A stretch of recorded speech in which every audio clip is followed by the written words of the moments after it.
The night was cool and thick, with salt wind along the coastline of Dragonstone. Jon stood on the ramparts overlooking the harbor, watching as the sharp moonlight traced the outlines of tall, proud ships rocking in the tide. A faint torchlight glowed across their decks, revealing their Targaryen sails pulled up to half-mast. Even from this distance, the dragon sigils were visible against the dark canvas. Those vessels, battered as they were after the wars and storms, remained one of the most formidable fleets in Westeros. It seemed every ship had a silent story to tell about the legacy of the Targaryens, and an inheritance that few living souls could claim. Yet, here he was, with a royal bloodline he never asked for, but a responsibility he could no longer deny. The spray of the sea kissed his cheeks as he turned his face to the wind, trying to decide whether this course of action was righteous or doomed. He remembered the first time he set eyes upon King's Landing. He had been a boy of no more than 15, wide-eyed and uncertain of his place in the world, overshadowed by his father's honor and the future that was never meant for him. Now, it seemed, fate had taken one winding road after another, showing him not only the truth of his heritage, but also the fractured state of the Seven Kingdoms. With Daenerys gone, slain by his own hand in the depths of despair, and the Iron Throne melted into nondescript lumps of metal in the throne room's ruins, chaos had spread among the lords and ladies who had once vied for her favor. Like a cut that festered without healing, the realm was in turmoil. Jon closed his eyes, resting his hands on the cold stone. 1,000 voices whispered in his mind. Some told him to lay down his burden, to remain in the north, to live out his days in quiet exile beyond the wall. But other voices, deeper and more resonant, urged him to consider the consequences of abandoning all sense of justice. Sansa had written letters, urging him to take part in shaping the new order. Tyrion too had insisted that the realm needed a unifying figure, someone with the Targaryen name and a stark sense of honor. None would have thought it so soon after he had relinquished power and bent to the laws that had sent him to the Night's Watch anew. But times were uncertain. The lords quarreled, each proclaiming their own right to a broken realm with no monarch. If he turned away, war was inevitable, 1,000 smaller conflicts blossoming like poisonous weeds across the kingdoms. If he stepped forward, if he did the unthinkable and embraced the blood of his father Rhaegar, he could claim these ships as his own and force a single resolute outcome upon those who threatened to plunge the world once again into anarchy. He felt the presence of Davos behind him before the older man spoke. Davos' footsteps were never loud, but the soft scrape of his boots on stone was unmistakable. He brought the smell of sea salt with him, like a man who had spent his entire life upon the decks of ships and in the labyrinth of harbors. Jon turned and found the Onion Knight's face drawn with tension and a flicker of reluctant hope. Davos' gray beard caught the dim light. "They're yours by right, lad," he said in a low voice. "We've stocked them, cleaned their hulls, repaired the sails. Even if the men had doubts at first, they know the blood running in your veins. They can't argue with that." Jon managed a thin smile. "I don't know if they're mine, Davos, but I know we need them. This realm, it's too fragile." He looked back at the ships, thinking how peaceful they looked under the moonlight, how menacing they could be under the blazing sun. "I've never led an invasion, and the idea of taking a fleet to King's Landing, I can't lie, it sits uneasily on my shoulders." Davos glanced at him with empathy. "Sits uneasy maybe, but you carry it all the same. Lord knows you've carried heavier burdens before, and more bitter ones. You'll do what's right.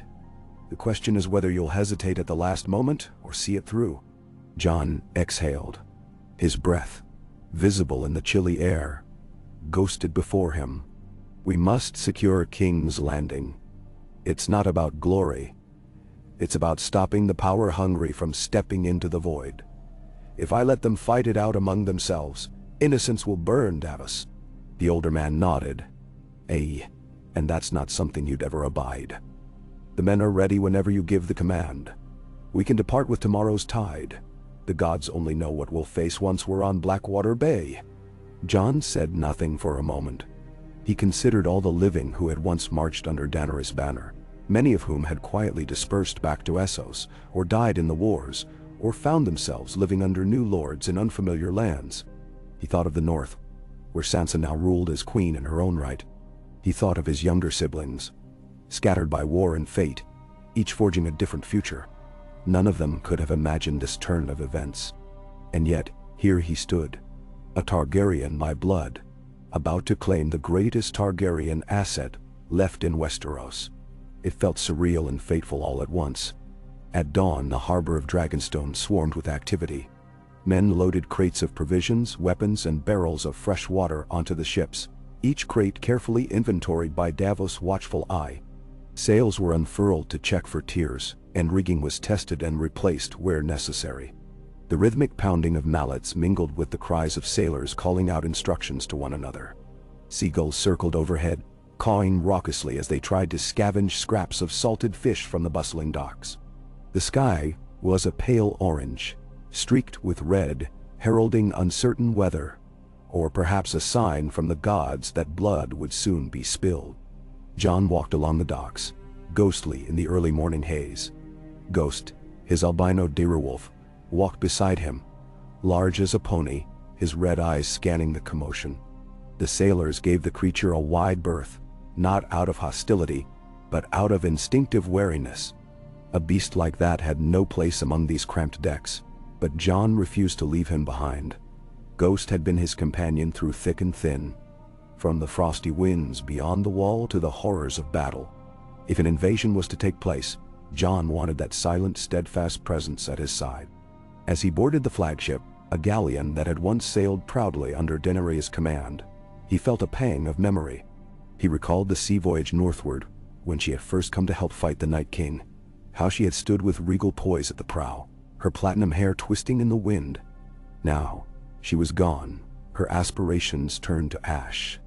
Yet the ships remained, and in the swirl of gulls and sea spray, it felt as though her restless spirit lingered, urging him on, or perhaps warning him off.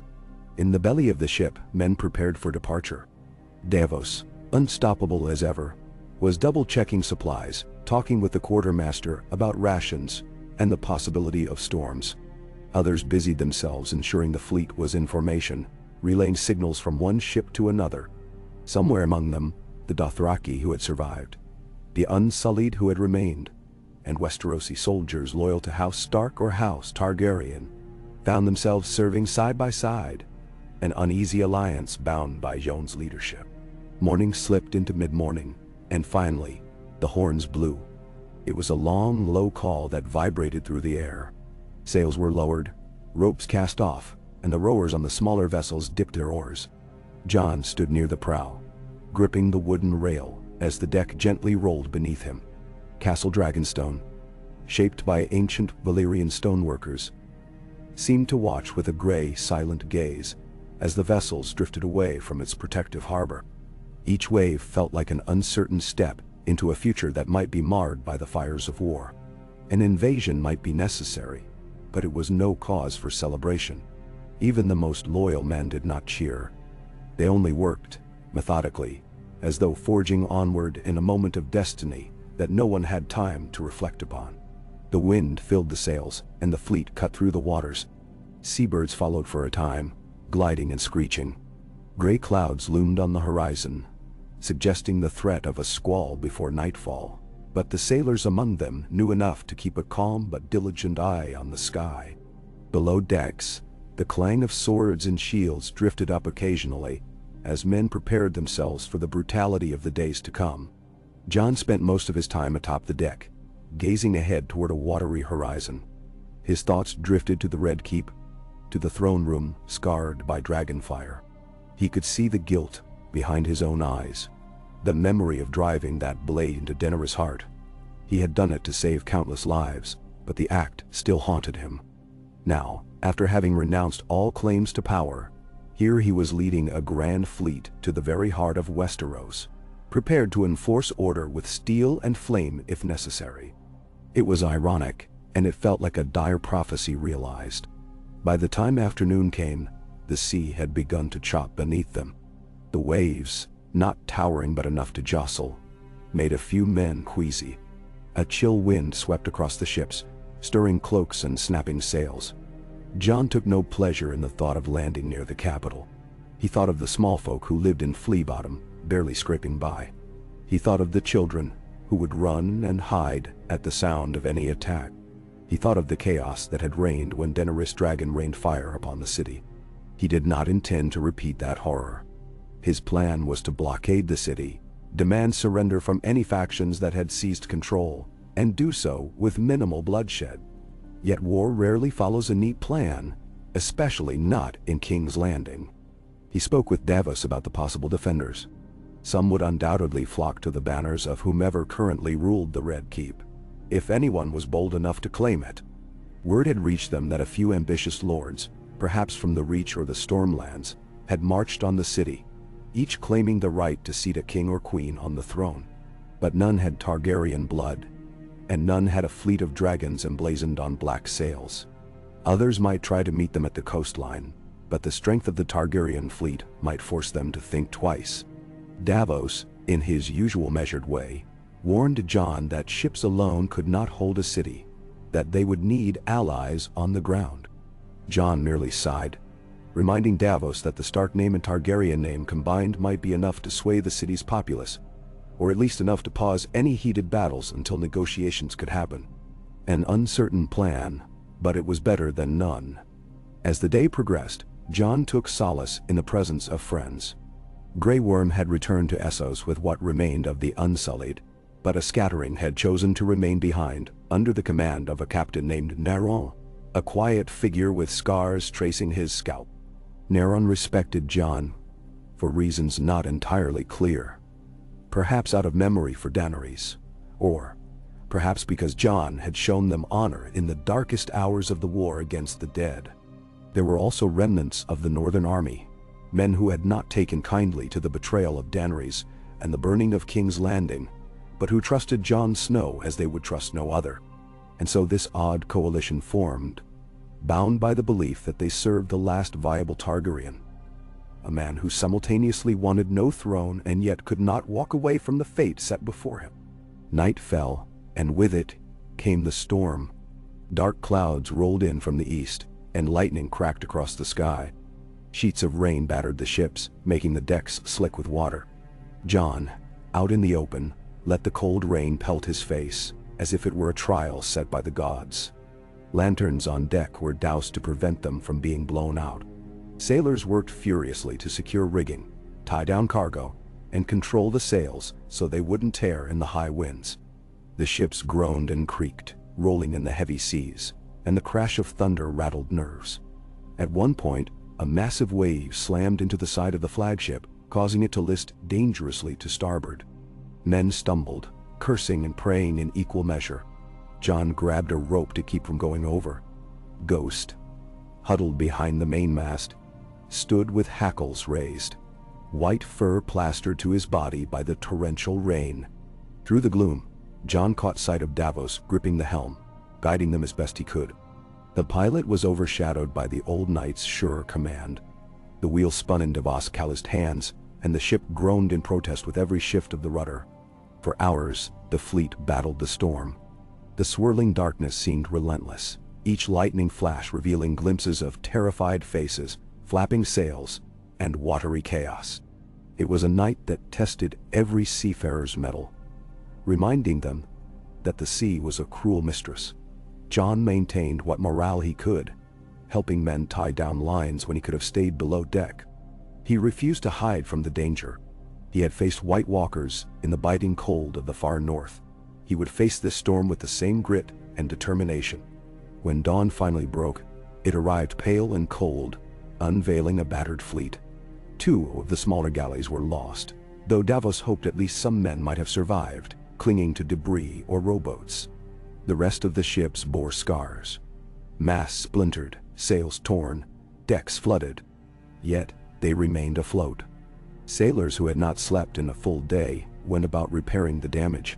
Smoke from fires lit for warmth and cooking rose into the gray sky. Jon felt every ache in his muscles, but he took solace in the fact that the storm had passed and they still lived. If the gods wanted to stop him from reaching King's Landing, they had missed their chance. The next day's sailing was calmer by comparison. A hush had fallen upon the crews, as if they were all sharing a silent relief. The sharp tang of salt and the stagnant smell of water-soaked wood clung to the ships. Jon ordered a funeral at sea for those who had perished in the storm, and a few bodies wrapped in cloth were committed to the depths. Davos said the last words, his gravelly voice subdued in the morning light. "The sea recovers its own," he murmured as the bodies slipped beneath the waves. Jon stared at the horizon. They were nearing the Blackwater Rush, the mouth of the river that led to King's Landing. He knew the city was days away, yet they would arrive soon enough. In the quiet, he allowed his mind to wander to what he would say to the people there. He was not a king, not truly, but he was the last male heir of the Targaryen line. Would they accept him, or despise him for returning to a city that had suffered so much from dragonfire? He recalled how the people had cheered for Daenerys at first, and how that love had turned to ash in a single day of wrath. He recalled too how they had once despised him as the bastard of Winterfell, only to see him hailed as the king in the north. People's hearts shifted like the wind, especially when fear was a factor. The best he could do was lead by example, to show them that he was not there to burn them out of their homes, but to protect them from yet another pointless war of succession. But how hollow did that sound, coming in with an armada? He hoped his presence would be enough to force a negotiation without bloodshed. He found Davos standing near the bow, rubbing his hands together to chase away the lingering cold. "We'll likely see the cliffs leading into Blackwater Bay by tomorrow," Davos said, eyes on the horizon. "We'll need to decide how to approach. In my experience, you come in with the full might of a fleet. You risk them setting the entire shore bristling with archers and scorpions. Of course, you come in smaller. You risk them picking you off one ship at a time." Denver. Jon felt the weight of command again, pressing down on his shoulders. "We'll maintain formation. We'll send word ahead if we can." A rider on a swift horse, landing at dusk a day's journey from the city, carrying a proclamation. "We'll tell them that the rightful Targaryen heir approaches, seeking peace. That will not spill innocent blood if they open the gates. If they refuse, then we blockade the bay. Let no ship in or out until they've parleyed. We can't allow them to start fighting among themselves. We need stability, not another mad king or mad queen. Never don't." Didn't? Davos nodded slowly. "We'll see if they value peace more than their own ambition. War has a habit of feeding itself." There was a dull heaviness to their conversation, a sense that no matter what they planned, fortune or misfortune would take its own course. Nevertheless, Jon had come too far to turn back.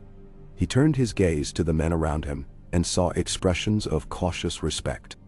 They might have called him the bastard of Winterfell once, but now he was their leader, and they pinned their hopes on his decisions. A sense of responsibility flushed through him, a mix of dread and grim resolve. As the day wore on, the fleet caught favorable winds. Damaged sails had been repaired, and men worked the rigging with renewed vigor, as though the worst was behind them. The sea was mercifully calm, rippling under a canopy of pale sunlight.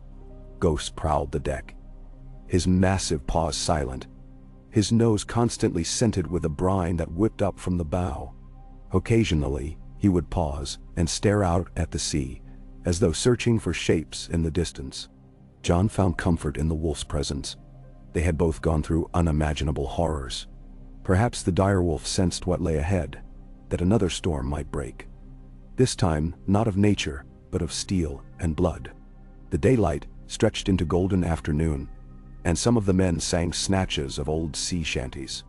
Their voices drifted across the water, occasionally accompanied by the brisk flapping of sails. It was almost peaceful, a moment of reprieve before the confrontation to come. Jon found himself thinking of Arya Brand's Sansa, wondering how each of them would react to this endeavor. Sansa would likely be pragmatic, encouraging him to secure the city to avoid a bloody civil war that threatened the north.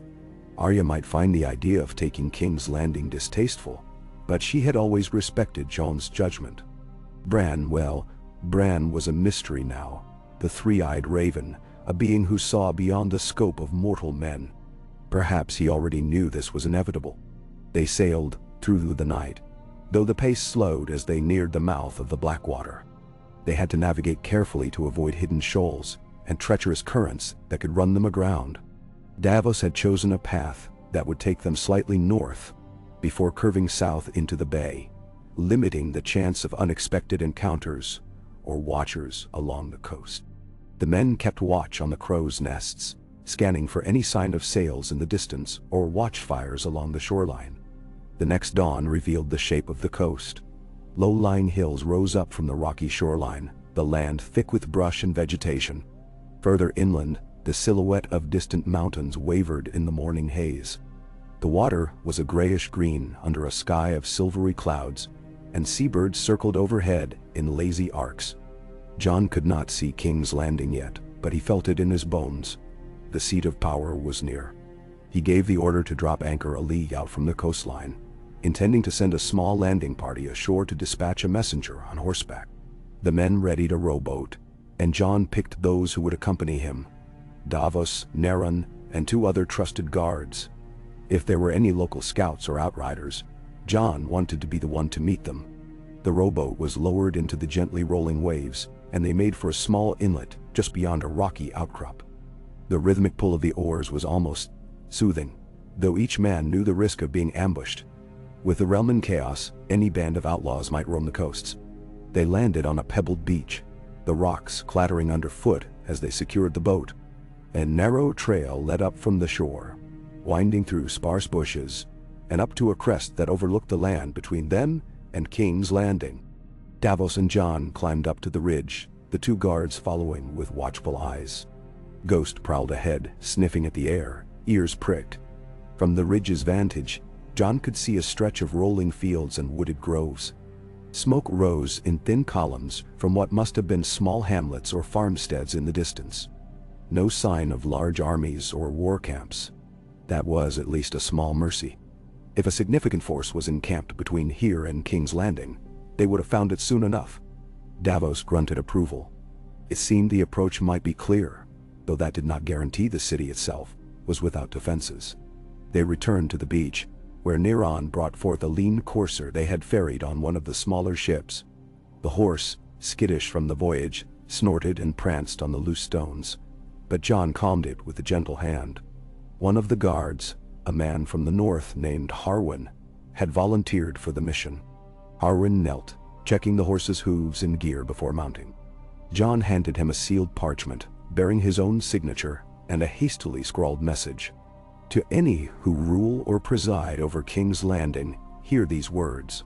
I, Jon Targaryen, known also as Jon Snow of House Stark, approach with a fleet outside Blackwater Bay. I seek peaceful negotiation.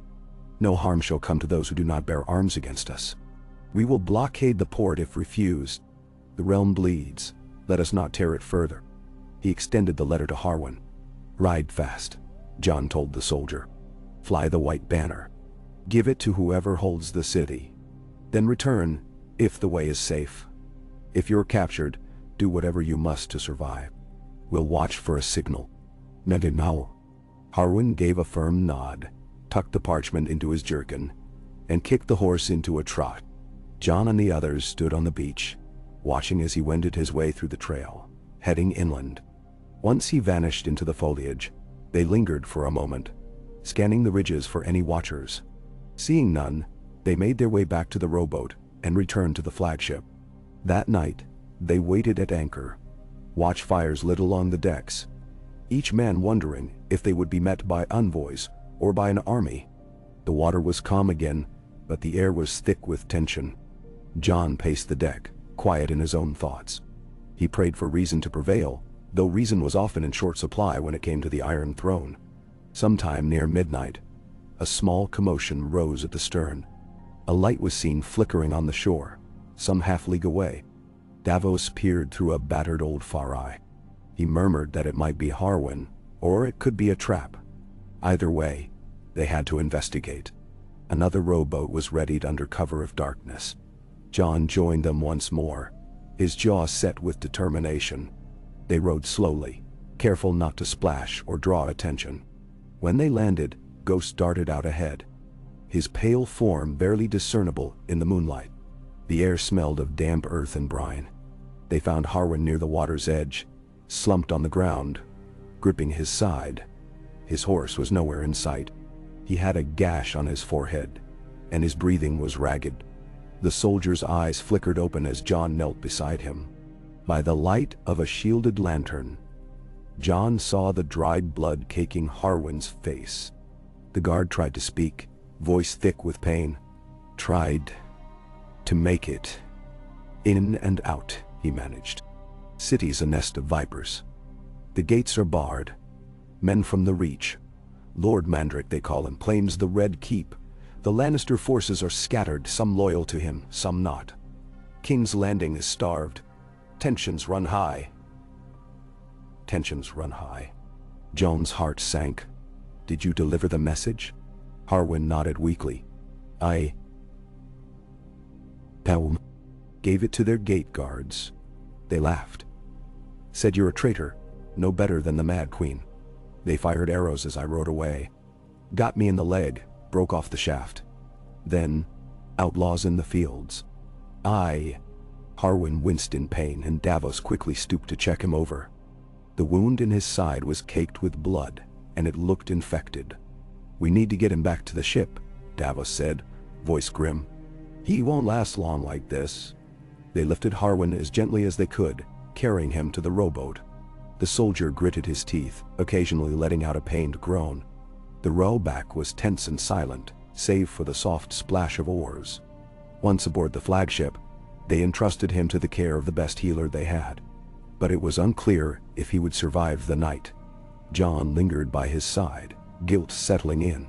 The message had been delivered, but so had a message in return, that those in the Red Keep would not yield to him, would sooner spill blood than open their gates. So much for a peaceful negotiation. Even as Harwin's labored breathing filled the makeshift sick bay, the crew whispered among themselves. So the city was claimed by some minor lord from the Reach, presumably taking advantage of the power vacuum. But they wouldn't surrender the city willingly to a Targaryen invasion. Now, they had a choice. Either they attempted a frontal assault, or they established a complete blockade and starved them out. Both options would mean suffering for the people caught in the middle. It was a moral quagmire that gnawed at Jon's conscience. Yet to retreat would be to allow another petty tyrant to rule, and possibly cause more destruction in the long run. The night wore on without sleep. Davos and Neron joined Jon in the captain's cabin to discuss strategy. The small quarters smelled of damp wool and lamp oil. Maps were spread across a table, pinned down by daggers to keep them from rolling. A lantern cast flickering shadows on their faces. Davos traced a line on the map from their current anchorage to the mouth of the Blackwater Rush. If we sail in force, they could bombard us from the walls with whatever scorpions or catapults remain. But if we wait, the city starves. They might blame us for the famine. Gods know they've endured enough. Maybe we can hold the coastline and see if they relent. Neron stood with arms crossed, his face stoic. We are fewer than we were in Queen Daenerys' time, he said in a clipped accent. The city walls are high, and this lord who claims the Red Keep, he'll have men. The people might turn on him if they think you are a better alternative, but not if they fear we will sack their homes.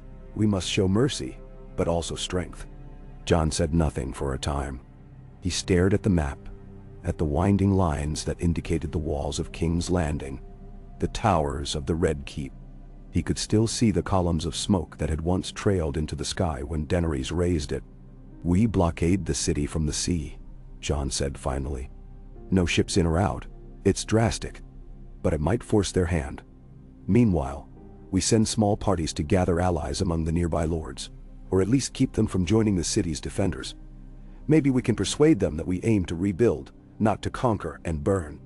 Davos and Neron exchanged looks, each giving a slight nod. It was not a perfect plan, but it might be the only chance to avoid a direct assault that would cost countless lives. The city was vulnerable, but so were they in some sense, lacking the full might of dragons to enforce their will. When dawn broke again, the blockade began. The Targaryen fleet spread out across the mouth of Blackwater Bay, forming a long line of ships. Archers and ballistae were readied. Anyone attempting to sail in or out without Jon's leave would be turned back or destroyed if they resisted. Over the next day, a handful of merchant vessels and fishing boats, unaware of the events unfolding, approached and were halted. Some tried to plead their cases, wanting to bring goods to the city.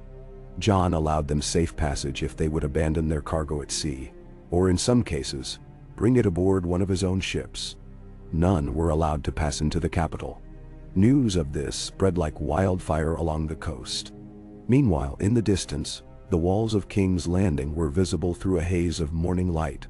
Towers jutted up against the sky, and Jon could see the outline of the Red Keep perched on Aegon's high hill. No banners flew at the top, just the slight shimmer of movement where watchers paced. He tried to imagine what it felt like for the people down there, seeing ships with the three-headed dragon on their sails. Their memories would not be kind. He could almost hear the frightened murmurs, the terrified glances toward the harbor. It pained him, yet he believed wholeheartedly that this might be the only way to prevent further ruinous wars. Throughout the day, small crafts carrying outriders of the self-styled Lord Mandrake attempted to test the blockade, watching from a distance. One such craft, braver or more desperate than the others, drew within arrow range. Jon and Davos stood at the rail, signaling for them to come no closer. The men on that vessel shouted curses and threats, calling Jon a usurper, the kinslayer who murdered Daenerys. Jon heard them but did not answer. He simply raised a hand, and the archers knocked arrows. The little vessel retreated before shots were loosed. The tension crackled, so thick it was palpable. By nightfall, some men wondered if a siege might last weeks or months. Provisions on the ships were adequate for a time, but not forever. They would need to resupply, likely from the coastal villages, which risked turning the local populace against them. Davos recommended they be fair in trade, paying with gold or exchanging goods instead of simply taking. That, Jon agreed to wholeheartedly. They needed to remain honorable in the eyes of Westeros, or else this blockade would be remembered as tyranny. So small squads rowed ashore under white flags, visiting villages under the watchful gaze of armed guards. Gold was offered for supplies. Some villagers refused. Others grudgingly accepted, wariness in their eyes. Ghost followed Jon on one such outing, causing startled gasps from the children who had never seen a wolf so large. Jon knelt to show them he meant no harm, but he could sense their deep-rooted fear. Their memories of dragons scorching the city had not faded. Thus days bled into nights, and King's Landing remained locked behind its walls. Occasionally, a volley of crossbow bolts would shoot from the ramparts toward approaching Targaryen ships, but the range was too far to cause real harm. Tension simmered, and rumors traveled on the wind. Some said Lord Mandrake had begun rationing bread. Others said a wave of plague was about to break out in the slums. Dark tidings that hung over Jon's conscience like a rain cloud. He found himself pacing the decks each night, checking on the well-being of his men, listening to concerns, and trying to maintain morale. There was no simple solution. They could not simply charge into the city, nor could they lift the blockade without handing the capital over to chaos. And so the standoff continued, each dawn raising the question, would there be a fight today? On the 6th day of the blockade, one of the watchmen spotted smoke rising from a section of King's Landing. Some said it was a riot, others that it was Mandrake's men torching a rebellious district. Jon stood on the prow of his flagship, heart heavy, wondering if he was complicit in the suffering by his inaction. But to storm the walls would cause even greater bloodshed. He could feel every passing hour like a weight pressing on him, forcing him to question the price of peace. At last, close to sundown, a lone rider appeared on the main road outside the city walls. From afar, through the far eye, they saw the rider carry a banner of truce. Hope flickered in Jon's chest, alongside a grim acceptance that violence might still follow. A small boat was dispatched to the shore near the city's ferry docks, just out of arrow range. Jon and Davos went in person, accompanied by a small escort. Ghost was by Jon's side, silent and watchful. Lanterns bobbed on the shoreline, revealing a group of Mandrake's men, faces hard and suspicious. A single herald stepped forward. The wind whipped the tattered banner in his hands, revealing some unknown crest of the Reach. The herald's voice was coarse as he declared, "Lord Mandrake of the Red Keep invites Jon Targaryen to parley in good faith at the city gates." Jon exchanged a glance with Davos. This was the first hint of negotiation. It might be a trap. It might be genuine. But either way, This was the break in the impasse they had hoped for. Without offering any false illusions of trust, Jon nodded. His path was set. For better or ill, he would meet Lord Mandrick face to face, and the future of King's Landing might hinge on what passed between them in the days to come. And so, as the last light of the sun bled across the sky, the stage was set for the next chapter in the fate of Westeros, with Jon Snow, Aegon Targaryen, on the threshold of claiming or destroying all that remained. Okay. Jon stood at the prow of the rowboat as it sliced through the dark waters toward the shore, his breath a cloud in the chill air. From a distance, the city walls of King's Landing were hulking silhouettes against the deepening twilight. Torches flared by the main gate, their light flickering on crenellations. He could hear faint murmurs drifting across the water. Shouts, orders, and the low murmur of tension carried on the wind. Davos rode beside him, brow furrowed. 4 guards accompanied them, each keeping a hand near sword hilts. Ghost, crouched between Jon's knees, stared ahead, ears pricked. No one spoke. The hush of the blockade enveloped them, broken only by the soft splash of oars and the distant hum of restless city dwellers. When they reached the shallows, Davos hoisted himself out, boots sinking into the slimy muck of the shoreline. The men pulled the rowboat a few steps onto the gritty sand, bracing it so the waves wouldn't tug it back. Jon's cloak dragged across stones as he followed. Ghost leapt nimbly ashore, shaking off droplets of water. On the rocky slope leading up to the gate, a handful of riders waited, each bearing that same unknown sigil on their surcoats, some twisted floral design in gold and green. Their leader, a lean, sharp-eyed knight wearing a half-visor helm, watched them with his jaw set. One of the other riders held a sputtering torch, which cast moving shadows across the pitted ground. Jon's palm tightened on the pommel of Longclaw. He had no illusions that this parley was necessarily safe. He noticed the shape of crossbowmen atop the gate, silhouettes faintly outlined by torchlight. At a signal from the lead rider, the gate inched open, just enough for a small group to pass in single file. The rider turned his horse to approach Jon, flanked by 2 men. Their bridles clinked as they drew near. "You came," the knight said, voice echoing slightly beneath his helm. "Lord Mandrick awaits at the first courtyard beyond the gate. He means no harm, so long as you return that courtesy." "Mr. Gammon." Jon dipped his head in a curt nod, measuring the man's words. "I've come to speak. No blood need be spilled." The knight said nothing more. He spun his horse, leading them up the slope. Davos and the guards stayed tight around Jon, with Ghost padding at his side. The glimmer of pale fur drew uneasy glances from the riders. One let his hand hover near his sword, but Jon's men gave a warning glare that held him back. The gate yawned wider as they approached. Torches on either side sputtered in braziers, and as they passed beneath the stone arch, Jon's gut clenched. The memory of riding through these gates alongside Daenerys surfaced unbidden. How the crowds had parted, half in awe, half in terror. Now the city felt sullen, battered by the scars of war and the siege that was forming in the harbor. Narrow-faced city guards with ill-fitting armor stood in the gloom, eyeing Jon with fear or suspicion. On the other side, the courtyard opened into a broad space, once used for small markets and gatherings. Now it was nearly deserted, save for a cluster of men bearing Lord Mandrick's sigil. Their banners drooped in the still night air. Lord Mandrick himself waited near a brazier of glowing coals. He was taller than Jon had imagined, with broad shoulders and a gaunt face. He wore a breastplate etched with the golden flower sigil, and a heavy cloak lined with fur.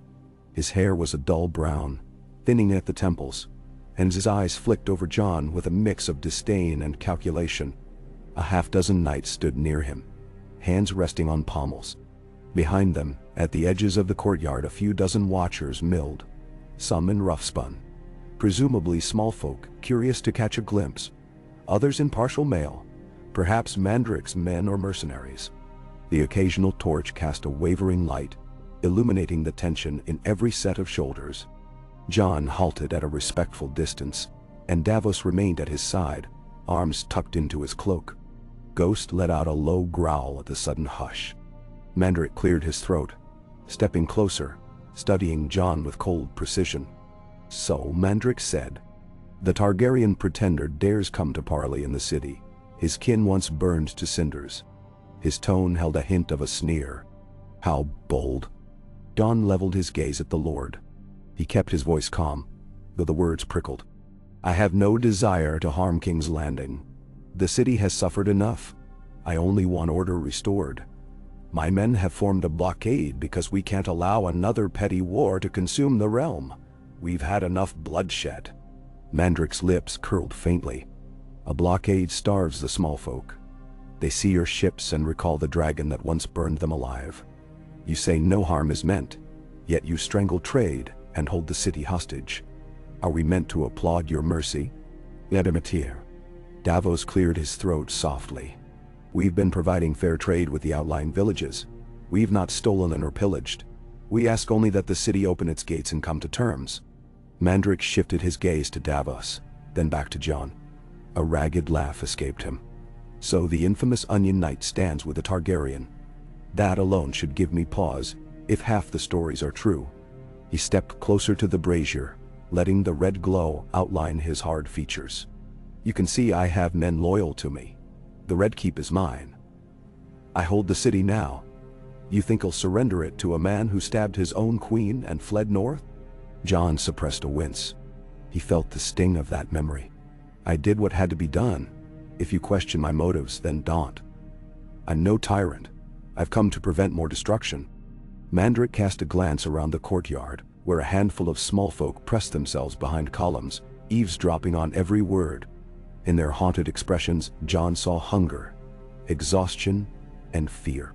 They wore old cloaks or threadbare tunics. Some had children clinging to their skirts, wide-eyed, too young to fully grasp the city's new predicament. If Mandric wanted to make a show of power, he was doing it in front of an audience that knew only suffering. "Your blockade is all the destruction they see," Mandric said. "If you truly cared, you'd sail away and let the rightful Lord of King's Landing bring prosperity back to these people." He stepped forward, voice carrying. "You're no king here, Targaryen. You forfeited any claim when you put a knife through Daenerys' heart." Jon's jaw tightened. He took a measured step forward. Ghost mirrored the motion, baring teeth. The men on Mandric's side tensed, but Jon kept his tone even. "What do you think will happen if I leave? The Iron Throne is gone, melted by dragonfire. The realm is in chaos. Every ambitious lord from here to Dorne will try to seize control, turning these streets into a battlefield. If you truly care for the city's prosperity, you'd step aside. Let the realm find stability in a name they know. Targaryen blood founded this city. The people once flocked to that banner." Mandric gave a harsh laugh. "And how did that turn out for them? You think these people still want a dragon banner after the last massacre?" He gestured to the charred stones that still scarred the outer buildings. "I tell you, if we let your fleet in, they'll recoil in terror, expecting to see a dragon overhead. They'll remember how the city smelled of burning flesh." Jon's heart clenched. "I've no dragons to unleash on them. But I have the power to negotiate with other lords. I have the respect of the North. I have alliances with enough men to enforce a peace if you stand down." Mandric studied Jon's face in silence. He seemed torn between contempt and a kind of grudging uncertainty. Then, with a snort, he addressed his men. "We'll not yield our city to the bastard Targaryen. We have the vantage within these walls. If his blockade continues, let him see how the city will respond. We can endure." He turned back to Jon. "Return to your ships if you value your life. This is my final courtesy to you. I grant you this night to leave the city gates in peace. If you're still here by dawn, your men will be met with our fury." One of Mandric's knights raised his voice in protest, eager to ignite a confrontation. But Mandric held up a hand, silencing the man with a glare. He seemed willing to let Jon depart without immediate bloodshed, perhaps because he feared a full-scale assault by the Targaryen fleet, if anything happened to Jon personally. Davos pressed his lips together, glancing at Jon for direction. Jon studied Mandric for a moment, the brazier's glow reflecting on the Lord's stern visage. He stepped back a pace, feeling the weight of all eyes upon him. "I won't leave," Jon said quietly. But I'll take your hospitality tonight. Let the people see that we tried to talk reason." "By all means," Mandrick scoffed. "Hospitality. Bold of you to name it so. Sleep on your ship if you wish, but King's Landing does not welcome you." He pointed to the gate. "You've had your parley. Now go." Jon nodded. He turned on his heel, motioning for Davos and the guards to follow, and they strode back toward the gate. Ghost padded alongside him, casting a backward glare at Mandrick's men. As the iron-bound doors opened enough to let them pass, Jon glanced over his shoulder. Mandrick stood by the brazier, gripping its rim so tightly his knuckles whitened. It was clear he felt cornered, but pride and ambition burned in his eyes. The man wanted to rule King's Landing, or at least cling to it long enough to be recognized as a power in the realm. He had no intention of negotiating for peace. Back outside, the rowboat felt fragile in the blackness of the bay. The water rippled under a moonless sky. Davos and the guards took the oars, each stroke measured and heavy. Jon stayed silent, replaying the conversation in his mind. A swirl of guilt tugged at him, because Mandrick's words were not entirely false. Daenerys' final act had forever stained the Targaryen banner in the eyes of many. But was that reason enough to walk away and leave the realm to men like Mandrick? They reached the flagship, the men hauling the boat up with quiet efficiency. Lanterns glowed along the gunwales, revealing anxious faces. Word of the parley had spread, and the crew all but held their breath, hoping to hear good news. Jon's face, set in grim lines, told them all they needed to know. No bargains had been struck this night. As he disembarked, Davos touched his elbow gently. "Get some rest," Davos said. "We'll talk strategy at first light." Jon nodded, though he doubted sleep would come easily.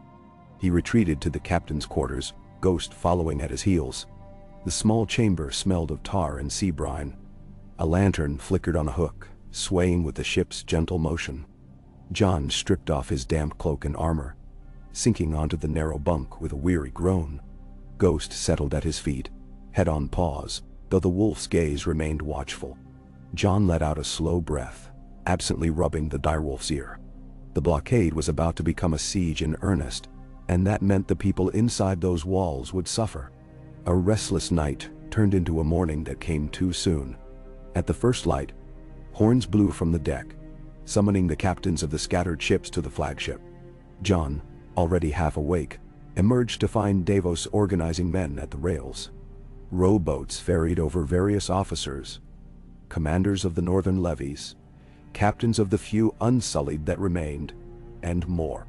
They gathered in a semicircle on the main deck, the wind tugging at their cloaks. Jon addressed them quietly, explaining what had transpired in the courtyard. Mandrick refuses to yield. He's threatened an assault if we don't lift the blockade. A few of the men exchanged uncertain glances. One, a northern commander named Tormund, spoke with a troubled frown. "If we hold the blockade indefinitely, the city starves. That lord might claim we're the ones punishing the small folk, not him." Davos folded his arms. "We can't allow Mandrick to maintain control of the city. If we lift the blockade, he'll only entrench himself further, and other power-hungry lords might join him. The realm will see him as the default ruler of King's Landing." Mental Karis, a captain of a smaller warship, a man with salt-crusted hair and a pitted face, spat over the side. "We should put him to shore, surround the city by land and force him to surrender. A direct assault might be bloody, but waiting only prolongs the people's suffering." Jon pursed his lips, feeling the burden of command. "We have men, but not enough to besiege the city from every gate. Even if the Golden Company was scattered, King's Landing's walls remain formidable. Breaking down those gates and climbing those walls cost Daenerys thousands of lives. We don't have dragons this time." "Damn." Silence fell over the deck. Every man and woman there knew the cost of a siege could be staggering. The city had just begun to recover from the last cataclysmic battle. Davos broke the hush with measured words. "We might do better to continue the naval blockade, but also send small strategic forces ashore. To rally or at least bribe the local lords and their garrisons not to come to the city's aid. If Mandrick realizes no help is coming from outside, he might crack under pressure." One of the unsullied captains, Neron, nodded curtly. Divide his forces, isolate him. But that could take time. Time the city might not have. Jon stared at the receding shoreline, remembering the hunger in those small folks' eyes. We'll do what we must to keep them from starving completely. We'll escort certain supply ships into a neutral port near the city, distributing rations to the small folk if they come seeking it. If Mandrick tries to seize those supplies, we'll repel him. But we won't let the city starve as a whole. We need the people to know we're not here to harm them.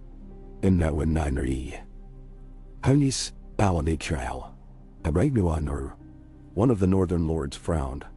You mean to give food to the same city that's defying us? Jon looked at him, unwavering. Yes, if we can. We won't punish the innocent. If any of Mandrick's men try to seize the supplies by force, we fight them.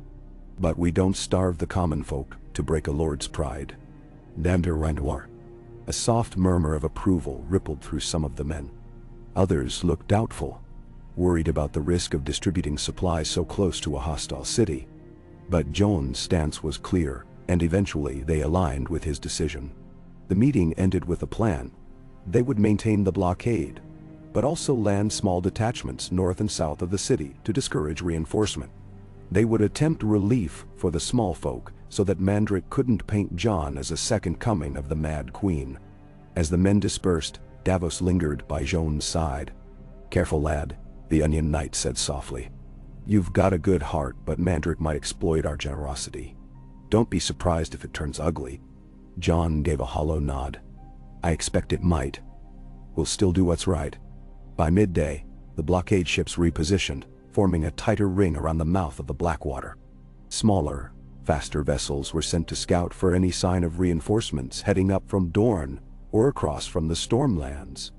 Meanwhile, a contingent of northern riders and a handful of Unsullied disembarked at a small cove to the north, vanishing along the coastline in search of roads that led around to the Roserad or Gold Road. Their mission was to intercept or dissuade any would-be reinforcements for Mandrick. Another contingent landed further south near the ruins of a fishing village destroyed during the wars. Their orders were the same. Jon found himself leading the supply mission. Word had gone out among the small coastal hamlets that Targaryen ships were offering to barter fair prices for grain, salted fish, and any provisions they could spare, with the promise that these supplies would be distributed freely to King's Landing's needy population. Suspicion hung in every transaction, but gold and the promise of protection lured enough local fishermen to make a difference. After a few days, Jon's men had gathered a respectable store of food, though not enough to feed an entire city for long. Still, it was a gesture, a first step toward showing they meant no ill will toward the small folk. Under cover of dawn, a small fleet of cargo barges, each flying a white flag alongside the Targaryen banner, set out along the coast toward a spot near the city. A broad sandbank lay hidden by a bend in the Blackwater, forming a sort of natural harbor cut off from the main sightlines of the city walls. Jon and Davos stood at the helm of the lead barge, scanning the surroundings. The plan was to anchor and unload, then send out riders to nearby villages and the outskirts of King's Landing, inviting them to take what they could carry. Mandrick's men might try to intervene, so archers were stationed on the nearby slope, ready to repel an attack. As the barges moored in the shallow water, men hurried to set up crates of grain and casks of salted fish on the sandbank. The sky was streaked with pale orange, the sun not yet fully risen. Ghost prowled the perimeter, sniffing at the breeze. Jon spied a handful of ragged figures emerging from the scrubby brush, lured by the sight of supplies. At first they hovered, uncertain, until Davos waved them forward.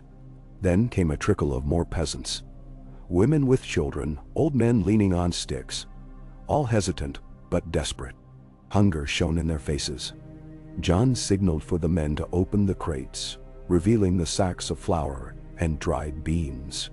A murmur of relief and disbelief rippled through the small crowd. They rushed forward in a ragged line, though some still cast fearful glances at the Targaryen banners. Davos moved among them, directing the distribution, ensuring no single person took too much at once. The old knight radiated a gruff kindness that put some at ease. Jon stood slightly apart, scanning the ridgeline for signs of Mandrick soldiers. He could practically feel the tension thrumming in the air. If word reached the self-styled lord that Targaryen forces were distributing free food, it might provoke a swift, violent response. Within the hour, the crowd doubled, then tripled in size as word spread. Some arrived carrying empty baskets, others with makeshift carts. Children darted about, sniffing at the salted fish with wide eyes. One young boy, probably no older than 7, tugged at Jon's sleeve. When Jon knelt, the boy hesitated, then asked in a trembling voice if he truly was the king in the north or the Targaryen who burned the city. Jon looked into those frightened eyes and quietly explained he was Jon Snow from the north, and he'd come to help. The boy gave a timid smile, then scurried off to his mother's side. That small exchange eased a portion of the knot in Jon's gut. Perhaps some of them would see that not all Targaryens were the same. Near midday, they heard the sound of hooves beating across the dry earth. Ghost's ears twitched, and he let out a growl. Jon glanced at Davos, who nodded in silent understanding. The men formed a protective rank around the crates. Archers on the hillside nocked arrows. Moments later, a band of riders appeared. 8 or 9 men bearing Mandrik's sigil, led by a knight with a trimmed beard and a silver-hilted longsword at his hip. He halted, surveying the scene with an incredulous sneer, as though he couldn't decide whether to be outraged or amused that his enemy was feeding the population. "Stop this at once," he barked, urging his horse forward. "These supplies are under Lord Mandrik's authority. You have no right to give them away." Jon stepped forward, meeting the rider's glare. "They're not from your city's stores. We purchase them from local fishermen and farmers. We offer them freely to those who need them." The knight snorted. "Mandrik says any distribution of food within these lands is to be done through his men. Step aside and we'll take it to the city." Jon shook his head. "The people will not trust your men. You'll hoard it or use it to curry favor for your lord. We intend for it to reach every hungry mouth.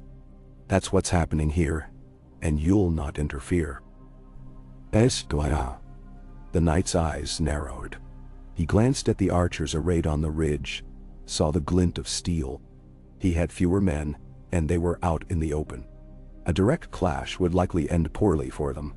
Still, he couldn't leave without a show of defiance. He drew his sword halfway from its scabbard, letting the midday sun flash across the blade. "You defy Lord Mandrik's rule." Jon stood unflinching. "I defy any rule that starves the people and dares call it rightful. If you plan to spill blood here, know it'll be your own men who die. I've no wish to fight you." Tension thrummed like a drawn bowstring. The peasants clung to their sacks of flour, edging backward, fear rippling through their ranks. Ghost bared his teeth, hackles raised. Davos took a step forward, quietly resting a hand on his hilt. The breeze stirred the Targaryen banners planted in the sand, as if the embroidered dragons might roar to life at any second. The knight exhaled sharply, measuring the risk. He let his sword slide back into the scabbard. "We'll report this to Lord Mandrik. You've no authority in these lands." Jon said nothing more. He and the knight locked eyes for a moment, an unspoken warning passing between them. Then the men turned their horses and galloped away, leaving a cloud of dust behind. Once they vanished, Davos signaled for the archers to stand down. The crowd slowly resumed collecting provisions, though a frightened hush lingered. Jon could guess that Mandrik would not let this stand unchallenged for long. When the sun hung low in the sky, Jon ordered the crates sealed, and the remaining supplies returned to the barges. The people had taken as much as they could carry, and distributing more in a single day risked an immediate raid by Mandrik's forces. It was enough to demonstrate that the Targaryen side would not punish the innocent. As the barges pushed off, a few voices called out timid gratitude. Though many simply watched with haunted eyes, the recollection of the city's burning still etched in their minds. Jon stood at the stern, the wind tugging at his cloak, reflecting on how complicated mercy could be in a realm so scarred. They returned to the blockade, where Davos immediately called another meeting aboard the flagship. The captain spoke of sightings of Mandrik's patrols roving the roads near the city. None seemed large enough to threaten the entire blockade, but they harassed farmers and forced them to give up produce, presumably to feed the garrison. Tormund reported by Raven that some of the local lords had shuttered their gates, unwilling to commit to either side. The realm was weary of war, and Mandrik's uncertain hold on the capital did not inspire confidence. Yet no one was eager to challenge him outright. Jon listened to it all in silence, the flames of the lantern dancing on the parchment maps spread across the table. At length he spoke.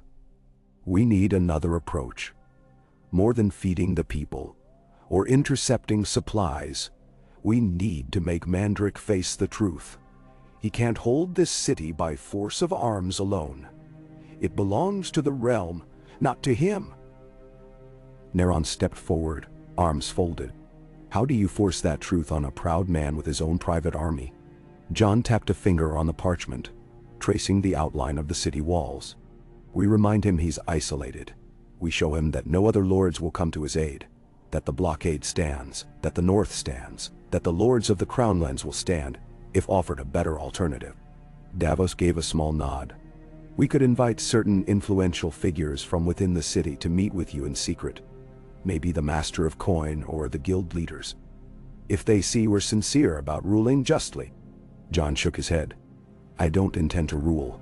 My aim is to keep King's Landing from dissolving into another bloodbath. If that means I must hold power long enough to set the realm on a stable path, so be it. But they need to hear that from me, not through rumor or threat." Tormund scratched his beard. "Secret envoys might prove risky. Mandrik probably has informers everywhere. Still, it might be our best chance to undermine him from within." Jon rested both palms on the table, feeling the pressure weigh down his shoulders. "Find me someone inside who still believes in the old ways. Someone who might recall the better days of Targaryen rule or who respects the North. We need a link to the city's heart." Davos bowed his head slightly. "I'll see what can be done. There's always a rumor network in a place like King's Landing." The meeting ended. Over the next few days, a pattern emerged. The blockade continued, with Mandrik's forces occasionally skirmishing with Jon's men on the outskirts. A few messenger ravens flew between the city and unknown correspondents in the south, and Jon's scouts tried to intercept them where possible. Supplies from the Targaryen fleet were offered sparingly to the small folk, but Mandrik's patrols grew bolder in trying to seize them. Tension rose. At night, Jon slept little, haunted by his memories of the city's downfall under Daenerys. One crisp morning, a slender man wearing a battered cloak approached the line of Targaryen archers at the shore. Waving a token of truce, he claimed to be a merchant from Flea Bottom, carrying a note for Jon Targaryen. The archers, after checking him thoroughly, brought him to the flagship. Jon examined the man warily. He was short, with nervous hands and a face that might have once been handsome were it not for several scars. He introduced himself as Gellin, a purveyor of goods in the city's roughest district. Gellin's eyes darted around the deck before he bowed. "Your Grace, I've come because I've heard you're distributing food and seeking peace. The city's in turmoil. Mandrik hoards what little grain is left. Folk are turning on each other." Jon regarded him carefully. "You speak for the people of Flea Bottom?" Gellin shrugged, cheeks hollow. "I speak for no one. But I know men who'd hear your words if you have some plan to rid us of that lord. He taxes everything, claims he must feed the garrison, but his men live well while children starve." Davos stood behind Jon, arms folded. "If we were to send a message into the city, get people to coordinate with us, could you deliver it?" A flicker of hesitation passed across Gellin's face, but he nodded. "If it'll help. We can't endure this for much longer. Some are already fleeing, but Mandrik's men block the main gates, claiming to keep out your spies." "Damned." Jon narrowed his eyes. "What about the guild leaders, the masters of the trades? Could you arrange a meeting with them, or at least some of them, in a neutral location outside the city?" Gellin's face paled. "That would be dangerous. Mandrik's spymaster has ears in every alley, but it might be possible. The city's fear might outweigh their loyalty. If they believe you won't bring fire and blood, they might be willing to talk, especially if you protect them." "Then?" Jon glanced at Davos, who nodded slowly. "We'll protect them," Jon said. "Choose a place outside the walls, somewhere we can defend, and arrange a time." Gellin exhaled. relief mingling with dread. "I'll try. My contact is a ferryman who can slip people across the river at night. If we're lucky, Mandrik's men won't notice until it's too late." They spent an hour drafting a careful message, which Jellin tucked into a hidden pocket. Jon provided a small purse of gold for bribes or safe passage. The merchant bowed profusely, then left under escort to a rowboat bound for shore. Watching him disappear into the midday haze, Jon felt a flicker of hope that maybe, just maybe, they could tear down Mandrik's hold without a full-scale battle. Yet the day brought more grim tidings. Ravens arrived from the scouts north and south, reporting that Mandrik was attempting to rally support from minor lords. There was talk of bribes. A few might be tempted, fearful that the Targaryen blockade would only end in ruin. Tormund, writing from the north, warned that if Mandrik gained even a small army of reinforcements, he could attempt a breakout from the city walls, leading to open warfare in the fields beyond. As dusk settled, Jon stood at the rail of the flagship, staring at King's Landing under the dim glow of the setting sun. The walls and towers cast long shadows over the river. He remembered how Daenerys had once gazed upon these same walls, ambition burning in her eyes. He remembered the day she'd made her terrible choice, the day everything changed.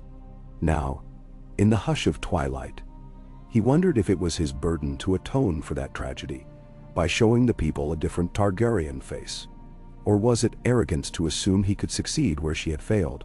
A soft footstep behind him signaled Davos' arrival. The older knight joined him, the breeze ruffling his hair. "Long day," he said quietly. "We've got men from the northern contingent complaining about the waiting. They're used to direct battles, not sieges." Jon understood their impatience. "We wait a while longer. If Gellin arranges this meeting, we need to be ready." Davos nodded. "And if he doesn't, if Mandrik sniffs him out first?" Jon looked down at the water swirling below. "Then we try another way, but I refuse to let the city burn again, Davos." Night deepened. Lanterns dotted the Targaryen ships in a constellation across the bay.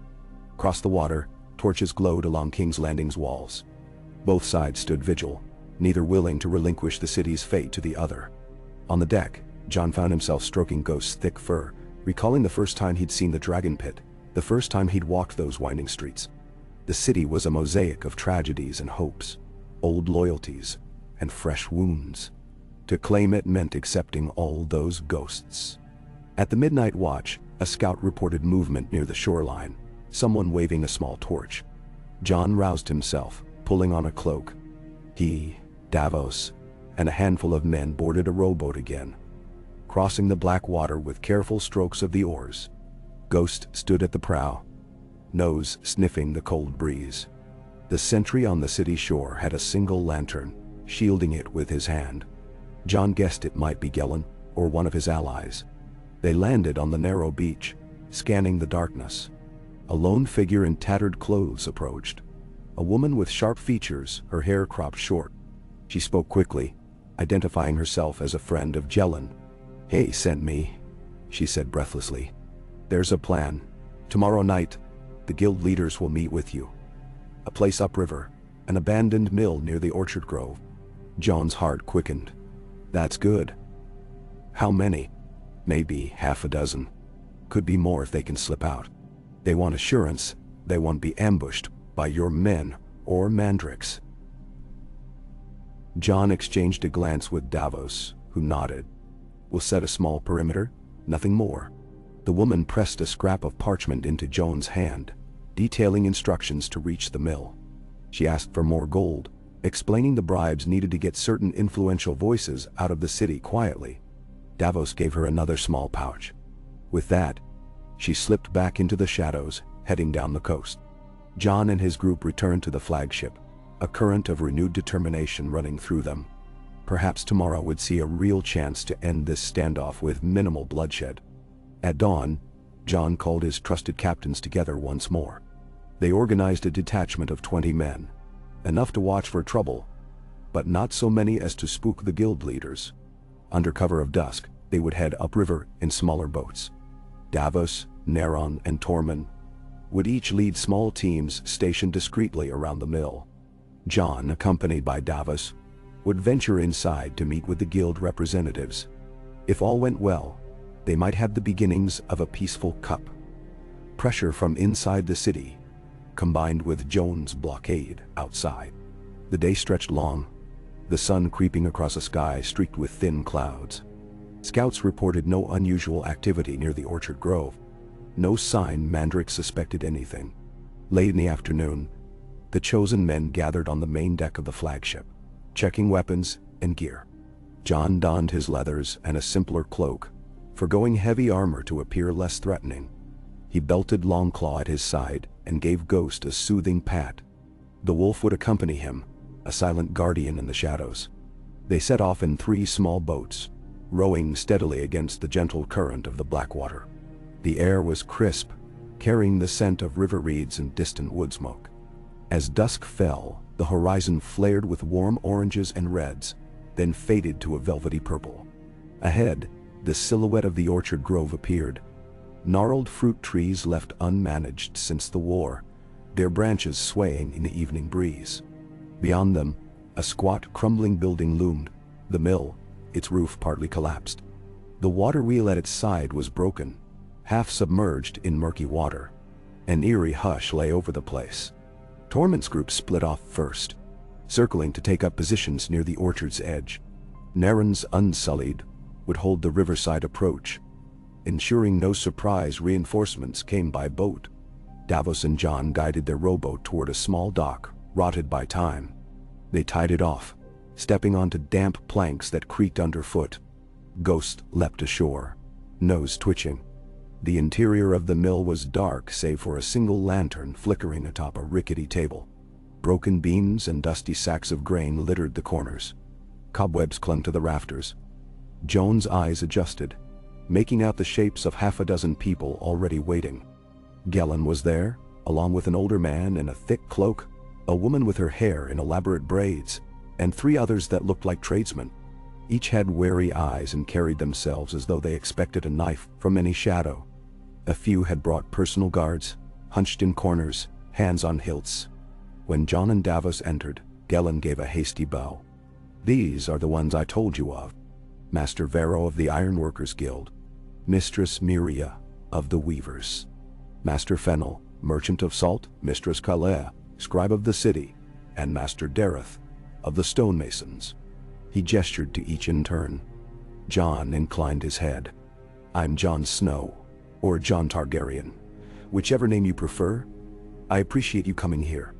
Master Varro, a burly man with silver streaks in his beard, harumphed. "We didn't come for pleasantries, boy. We came because our city starves. This Mandrick squeezes us for coin, for loyalty. He's no rightful lord. But how do we know you're any better?" "Medine." Mistress Miria, the weaver, spoke up in a tremulous voice. "We remember the day of the dragon's wrath. We remember the screams. Why should we trust you not to do worse if we hand the city to you?" Jon took a measured breath, his voice low but steady. "I understand your fear. I was in the streets that day too. I fought alongside Daenerys, believing we'd free the city from tyranny. Instead, thousands died. I share responsibility for that tragedy, but I won't repeat it. My blockade is only to prevent others from claiming the city and dragging the realm into another war. I won't starve you. I won't burn you. I want to build a stable future." Master Dareth, the stonemason, folded his arms. "It's easy to say, but Mandrick has men. He controls the Red Keep, the gold cloaks that remain, and the city gates. We can't overthrow him on words alone." Davos, standing behind Jon, spoke calmly. "If we coordinate from within, your guild members, the city watch who still have a conscience, and press on Mandrick, then from outside, Joan's forces can bring him to heel. We won't let him barricade himself in the Red Keep. We'll cut off his escape routes. But it only works if the city stands with us." "Neen." A hush. Gellin glanced at the others. "Master Varro, you said your smiths are chafing under Mandrick's yoke. They could strike, refuse to forge weapons for him." Varro shifted uncomfortably. "Aye, they talk of it, but talk is cheap. If Mandrick learns of a strike, he'll have the leaders beaten or killed. The city watch might enforce his will. Mistress Quella, the scribe, adjusted her glasses. Not all watchmen are loyal to him. Some resent how quickly he seized power. If we had the right signals, the right impetus, perhaps enough would turn against him. But it's a great risk. Memserwader. Jon met each gaze in turn. I won't force you to do anything. If you're too afraid, I understand. I only promise that if you stand up for yourselves, we'll be there to back you. Once Mandrick is unseated, we won't claim the city by force. We'll let the realm's lords decide on a new order, one that won't lead to more death. But first, Mandrick must yield, they murmured among themselves. Moments stretched in uncertain silence, broken only by the soft scuttling of rats in the corners. Outside, the wind rustled through the orchard's twisted branches. Finally, Master Varro cleared his throat. The people want a fair chance at rebuilding. They're tired of petty tyrants. If we knew you'd hold to your word, that you'd let us rebuild our guilds and run our affairs without some new tyrant demanding tribute. Davos cut in softly. Jon Snow is a man of his word. Many in the north and beyond can vouch for that. Dusty. Mistress Miria looked at Ghost, who was seated near Jon's feet, as if the silent presence of the direwolf comforted her. If we help you, how soon will you act? Jon considered. Soon. But we need a plan. Maybe within a few days. Mandrick's men patrol relentlessly. We'll coordinate a signal.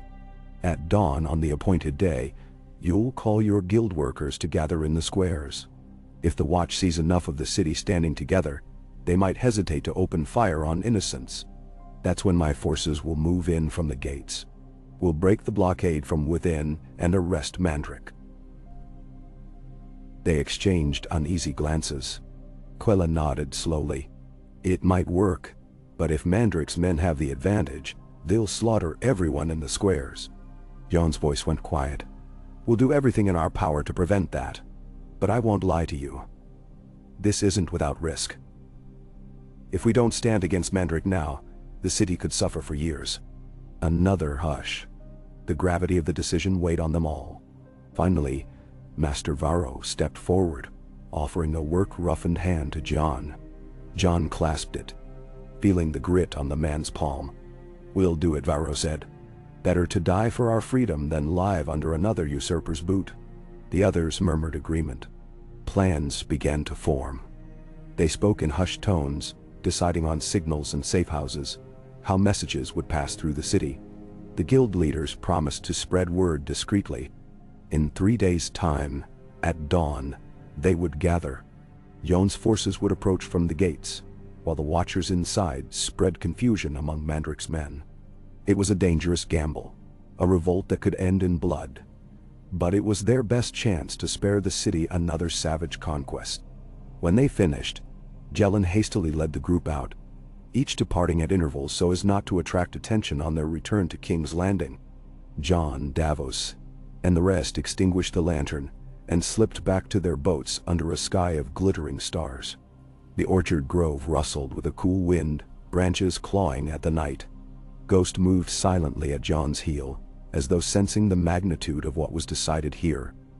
The city would rise from within, guided by the promise of a Targaryen who yearned to mend, not to destroy. The journey back downriver was tense, but uneventful. They passed beyond the city's watchfires, returning to the blockade undetected. Once they were safely aboard the flagship, Davos exhaled a long breath, leaning on the rail to stare at the starlit water. "We're close, lad," he murmured. "But storms gather quickly in King's Landing. Stay ready for anything." Nikshaw. Jon gazed at the faint torchlights along the city walls. In 3 days, the tide of history might shift again. He pictured the squares teeming with unarmed guild workers, the watch uncertain, Mandrick's men scrambling.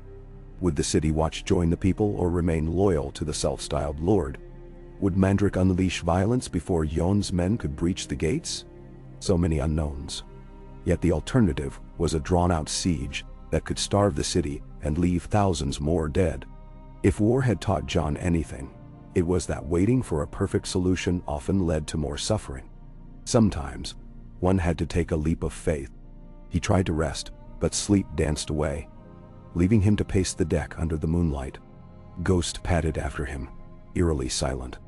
Jon recalled how he had once sought a simple life, free from kings and crowns. Yet here he stood, claiming the Targaryen fleet, blockading King's Landing, ready to storm its gates if it meant delivering the realm from one more petty tyrant. For a moment, he allowed himself to wonder if this was truly his destiny. If his father Rhaegar's blood had always set him on this course, no matter how hard he tried to remain a Stark at heart. 3 days. Then the city would either break free of Mandrik's chains or be plunged into deeper chaos. The moonlight glinted off the water, casting shifting patterns across the deck. Jon felt the weight of all those lives pressing upon him. The hungry children, the frightened guild workers, the battered soldiers who had survived one war only to face another. He would not let them down. If there was any chance of peace, he would seize it. And if it required steel, he would wield that steel as honorably as he could. Dawn arrived with a scattering of pale clouds. The men aboard the flagship rose early, going about their duties with a sense of hushed purpose. Whispers passed among the ranks that a final move against Mandrik was imminent, though the details remained closely guarded. Davos handled the logistics, confirming which contingents would strike which gate, ensuring each captain understood the signals. Neron readied the Unsullied, their discipline unshaken. The northern levies tested their bows and sharpened their swords. Rowers checked each small boat for leaks, and sails were examined for tears. There was a subdued sense of anticipation, as though they knew the hour of decision was near. Jon stood at the prow, arms folded, watching the sunrise. Seabirds wheeled overhead, cawing raucously, oblivious to the tension below. King's Landing's walls glowed in the morning light, seemingly peaceful from this distance. But he could almost sense the hidden storm building within, where the guilds made quiet preparations under Mandrik's watchful eyes. He prayed they could avoid another carnage that would echo the city's darkest day. At midday, a raven arrived with one short message from Gellan. "Everything is set. We gather at dawn." Jon read the note twice, heart hammering. This was it. One more day to finalize their plans. One more night until the city woke to a rebellion. The blockade would tighten just before sunrise, preventing any escape by sea. Jon's ground forces, waiting in small camps along the roads, would converge on the main gate. Under the cover of that pressure, the people would gather in the squares, hopefully in large enough numbers to force Mandrik's men to hesitate. If the watch turned on Mandrik, victory might be swift. If not, Jon could hardly bear to think of the blood that might spill. As evening approached, Davos joined him by the rail again. The two men gazing at the city's distant lights. "We've done all we can," Davos said, voice subdued. "The rest is up to the gods and the hearts of the people." Jon nodded, remembering his vow to protect the innocent. There will be no mercy for Mandrik if he orders them slaughtered. Davos sighed. "Let's hope it doesn't come to that, but be ready for it to come all the same." Night fell, enveloping the sea in darkness. The men tried to sleep, to gather strength for the morning. Jon sat in his quarters, oil lamp flickering, as he wrote a letter to Sansa in the north, explaining his intentions, though he knew the Raven might not reach her for weeks.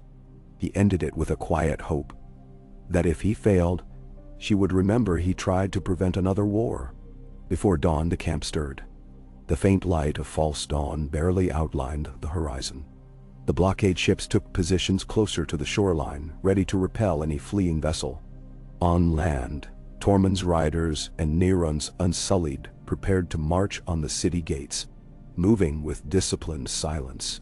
Jon led a detachment, crossing to the shore in small boats, every man armed. He wore his familiar leathers, black cloak pinned by a direwolf brooch to remind him of the north he once swore to protect. Ghost padded at his side as they marched in the pre-dawn gloom, taking back roads to avoid early detection. Birds began to chirp in the thickets as the sky turned gray. Jon's breath frosted in the cool air. His men, some armed with swords, others with long spears or bows, followed in a tense column. Off to their left, Tormund's riders would circle to approach the gate from the main road. They were each to arrive near the city walls at roughly the same time, just as the city squares filled with guild workers. If the watch raised the alarm too early, they risked everything unraveling. As they neared the walls, the first pale glow of sunrise streaked the sky. Ghost let out a low rumble. Ahead, the gate stood shut, guard towers manned by silhouettes. Jon crouched behind a scraggly bush, signaling his men to hold. He peered through a far eye, scanning the parapets. He saw a few guards in Mandrik's colors, but not an overwhelming presence. Could it be they were unaware of the plan, or did they suspect something else? Suddenly, a tremor of noise drifted over the walls. Distant shouting, not battle cries, but the sound of a crowd. Jon's heart thundered. The guild workers were gathering in the squares. He pictured them streaming in from Flea Bottom, from the Street of Steel, from the Weaving District, carrying banners or simply standing there in defiance. Mandrik's men would be trying to disperse them or intimidate them. The moment was upon them. Jon signaled Tormund with a quick flare from a hooded lantern. Tormund's riders emerged onto the main road in a slow trot, drawing the attention of the gate guards. Trumpets blared from the towers, an alarm. Jon's men advanced, forming a shield wall near the gate. Arrows hissed from above, but they were scattered. The guards uncertain. Ghost sprinted ahead, weaving between defensive stakes. Jon shouted for the defenders to stand down, but the response was more arrows. Tormund's riders unleashed a volley of return fire, striking a few archers on the walls. Within moments, the entire gate erupted into chaos. Mandrik's men scrambled to seal the portcullis fully, but the guild workers inside the city had begun pressing toward the gate, chanting, "No more tyrants!" Jon could hear them. Their voices carried on the morning wind. Some in the watch turned away from the crowd in confusion, others leveled spears, uncertain whether to hold them at bay or turn them back. A cluster of city watchmen seemed to push Mandrik's men aside, as if reluctant to open fire on a mass of unarmed civilians. The thunder of conflict echoed from the far side of the gate. Jon ordered his spearmen forward, braving the arrow fire. "Battering ram," he shouted. Men hauled a makeshift ram from the brush, a thick log with iron tips. They slammed it against the heavy wood of the gate. The timbers groaned. Mandrik's archers above intensified their fire, but Tormund's horse archers peppered the walls, forcing them to duck behind Merlons. Inside, the chanting rose in a wave. "Open the gates! Down with Mandrik!" The words rang out, echoing. Suddenly, in a moment of sheer madness, the gate creaked open partway from within. Whether it was the watch or the guild workers who found a way to lift the bar, Jon couldn't tell. But the portal yawned, revealing a teeming crowd beyond. Mandrik's soldiers cursed, some slashing at the crowd, but others were overwhelmed by sheer numbers or thrown into confusion as watchmen argued among themselves. "Now!" Jon shouted, driving his men forward. They burst through the partially open gate, forming a protective wedge to keep the crowd from being cut down by Mandrik's loyalists. Inside the gatehouse, a half-dozen watchmen confronted them. One roared a challenge, sword raised, but Ghost leapt at him, knocking him to the ground. Another watchman threw down his spear, backing away in terror. Jon's soldiers secured the gatehouse quickly, while Tormund's riders filtered through to hold the streets. The square beyond was awash in chaos. Hundreds of guild workers had gathered, brandishing no more than sticks or tools, chanting for Mandrik's downfall. A line of Mandrik soldiers faced them, swords drawn, but the presence of Jon's armed men made them hesitate. Over the din, Jon heard distant clanging, perhaps another riot or confrontation deeper in the city. He prayed Davos and Neron were making progress on their respective fronts. He pushed forward, telling his men to keep to the sides, letting the crowd move. They roared in approval at the sight of Targaryen banners, though many also recoiled in fear, remembering Dragonfire. Jon raised his voice, shouting for calm, for them to hold the square and let his men confront Mandrik's guard. Some cheered, others eyed him warily, but at least they weren't fleeing in panic. Ghost bounded at Jon's side, muzzle flecked with the blood of the watchman he'd taken down. The crowd gave the direwolf a wide berth. Swords clashed in side streets. Smoke curled upward from a burning cart. Mandrik's men must have tried to set barricades or started small fires to impede the crowd. The city reverberated with an undercurrent of fear and anger. But amid the pandemonium, the people pressed on, emboldened by the presence of an outside force that wasn't raining dragonfire upon them. Jon signaled Tormund. "We head for the Red Keep. Cut Mandrick off before he can lock himself behind its walls." Tormund nodded, rallying the riders. They forged a path through the city streets, bypassing or scattering Mandrick's patrols. At times, the people cheered them on from windows or rooftops. At others, they shrank away. Bodies of Mandrick's loyalists littered some intersections where watchmen had turned on them. The city was splitting from within, and all Jon's men could do was stay the course. As they neared the hill leading up to the Red Keep, Jon saw the tall battlements looming. A scattering of defenders manned the outer gate, but already some watchmen inside had begun to revolt, lowering the drawbridge. Smoke drifted across the courtyard. Shouts rang out. Jon urged his men up the slope, shouting for Mandrick's men to surrender. A few archers shot from the ramparts, but the wave of watchmen behind them forced them to pull back. Fearful of being cornered, they scrambled to retreat deeper into the castle. The gates of the Red Keep stood ajar when Jon arrived. The courtyard was filled with watchmen in disarray, some loyal to Mandrick, others siding with the rebellion. Steel clashed on stone. Jon's men fanned out, bringing order where they could. Tormund spurred his horse forward, shouting for them to lay down arms. In the confusion, Mandrick himself was nowhere to be seen. Jon dismounted, scanning the yard. Ghost prowled at his side, muzzle lifted to catch a scent. He spotted a small knot of defenders barricaded near the main entrance to the keep. One man, clad in ornate armor, stood at the center, bellowing commands. Jon recognized him from the parley. Mandrick's half-visor knight. He had a bloodied bandage around one arm, and was swinging a sword wildly at any watchman who advanced. Jon pressed through the throng, calling out, "Stand down. Your cause is lost. Surrender, and we'll spare your lives." But the half-visor knight sneered, lunging at Jon with surprising speed. Jon sidestepped, drawing Longclaw in a fluid motion. Sparks flew as their blades met. The knight was skilled, driven by desperation or zeal. They exchanged a flurry of blows, steel ringing out. Jon parried a thrust aimed at his ribs, pivoted, and slashed across the knight's breastplate. The blow sent him staggering, but it didn't pierce the plate. With a roar, the knight swung again, forcing Jon to drop low to avoid the blade.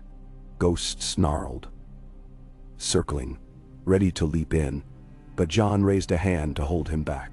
He wanted no more needless bloodshed than necessary. The knight lunged once more, but this time, Jon sidestepped swiftly and slammed the pommel of Longclaw against the man's helmet. The half-visor cracked, and the knight tumbled backward, unconscious or near to it. His men scattered, dropping their weapons, some crying for mercy. Watchmen seized them quickly, binding their hands. Jon panted, heart pounding. Blood streaked his sleeve from a minor cut. He wiped sweat from his brow. "Where is Mandrick?" he shouted into the chaos. "Show me Mandrick." A shaken watch officer pointed toward the main tower. He fled inside with a handful of his guard. "They've sealed the hall." Jon sheathed Longclaw and motioned to Tormund and a contingent of Unsullied who had just arrived from another gate. "We end this now." They forced their way into the Red Keep's main corridor, where a line of Mandrick's guards locked shields. The Unsullied advanced in tight formation, spears bristling, methodically pushing forward. A fierce melee erupted, echoing in the high-ceilinged hall. But Mandrick's men were outnumbered and demoralized. One after another, they dropped their weapons. The tile floor became slick with blood. In the gloom at the end of the corridor, Jon glimpsed Mandrick himself, face twisted with rage, screaming at his men to hold the line. His cloak was torn, and his hair clung to his forehead in sweat-drenched strands. When Jon's eyes met his, Mandrick's face contorted in hatred. He spat an oath, swinging his sword at the last of his loyalists, forcing them to charge forward or die. But it was no use. The Unsullied pinned them down, disarming them with disciplined ferocity. Mandrick backpedaled, stumbling into a half-broken door that led to the throne room's charred remains. Jon advanced, Ghost at his side, and Mandrick gave a snarl, trying to lift his sword, but exhaustion and fear slowed him. Jon knocked the blade aside with long claw. Mandric stumbled on the uneven floor, dust swirling around them. "You murdering bastard," Mandric hissed. "You've doomed us all." Jon's voice was low. "I'm giving you one last chance to surrender. The city will not follow you. Your men have laid down arms." Mandric made a desperate lunge, but Jon parried effortlessly, sending the sword skittering across the stone. Mandric collapsed to his knees, panting. Ash still clung to the blackened floor from the day Daenerys had melted the Iron Throne. The scorching odor seemed to hang like a ghost. Mandric glared up at Jon, spittle on his lips. "You think they'll follow you, Targaryen? They'll never forget the fire and blood." Jon tightened his grip on Longclaw but did not strike. "I don't want them to forget. I want them to see a different path. Surrender, and you'll stand trial for what you've done." "I'm running to war now." Mandric let out a laugh that verged on madness. "Trial? You're no king. You're just another pretender." He spat at Jon's feet. "Do it then. Run me through, and be the tyrant you pretend you're not." For a moment, Jon saw again the image of Daenerys, lying dead in his arms. He saw the memory of King's Landing burning, the smell of charred flesh. He would not stain his conscience with another needless death. Slowly he sheathed Longclaw. "I won't kill you in cold blood. You'll answer for your crimes in a fair hearing." End. Mandric's lips curled, hatred burning in his eyes. But he was helpless. Unsullied soldiers moved in, binding his arm. He spat curses, but no one listened. They dragged him to his feet. Outside, the city roiled in confusion and relief. Mandric's men had all but surrendered. The watch had splintered, many joining the side of the guilds. Civilians gathered in squares, some weeping, some cheering, unsure if this was truly liberation or another wave of conflict. But when they saw Mandric hauled out of the Red Keep in chains, the crowd roared with a chaotic mix of triumph and fear. Tormund's riders kept order, while Davos and Neron arrived to confirm the rest of Mandric's loyalists had been routed or captured. Jon stood on the Red Keep steps, gazing at the throngs below. The pale morning sun lit up the battered city. Smoke drifted from a few minor fires set during the struggle, but it seemed the worst had been avoided. The people turned eyes to Jon, some reverent, others wary. In their faces he saw the question, "What comes next?"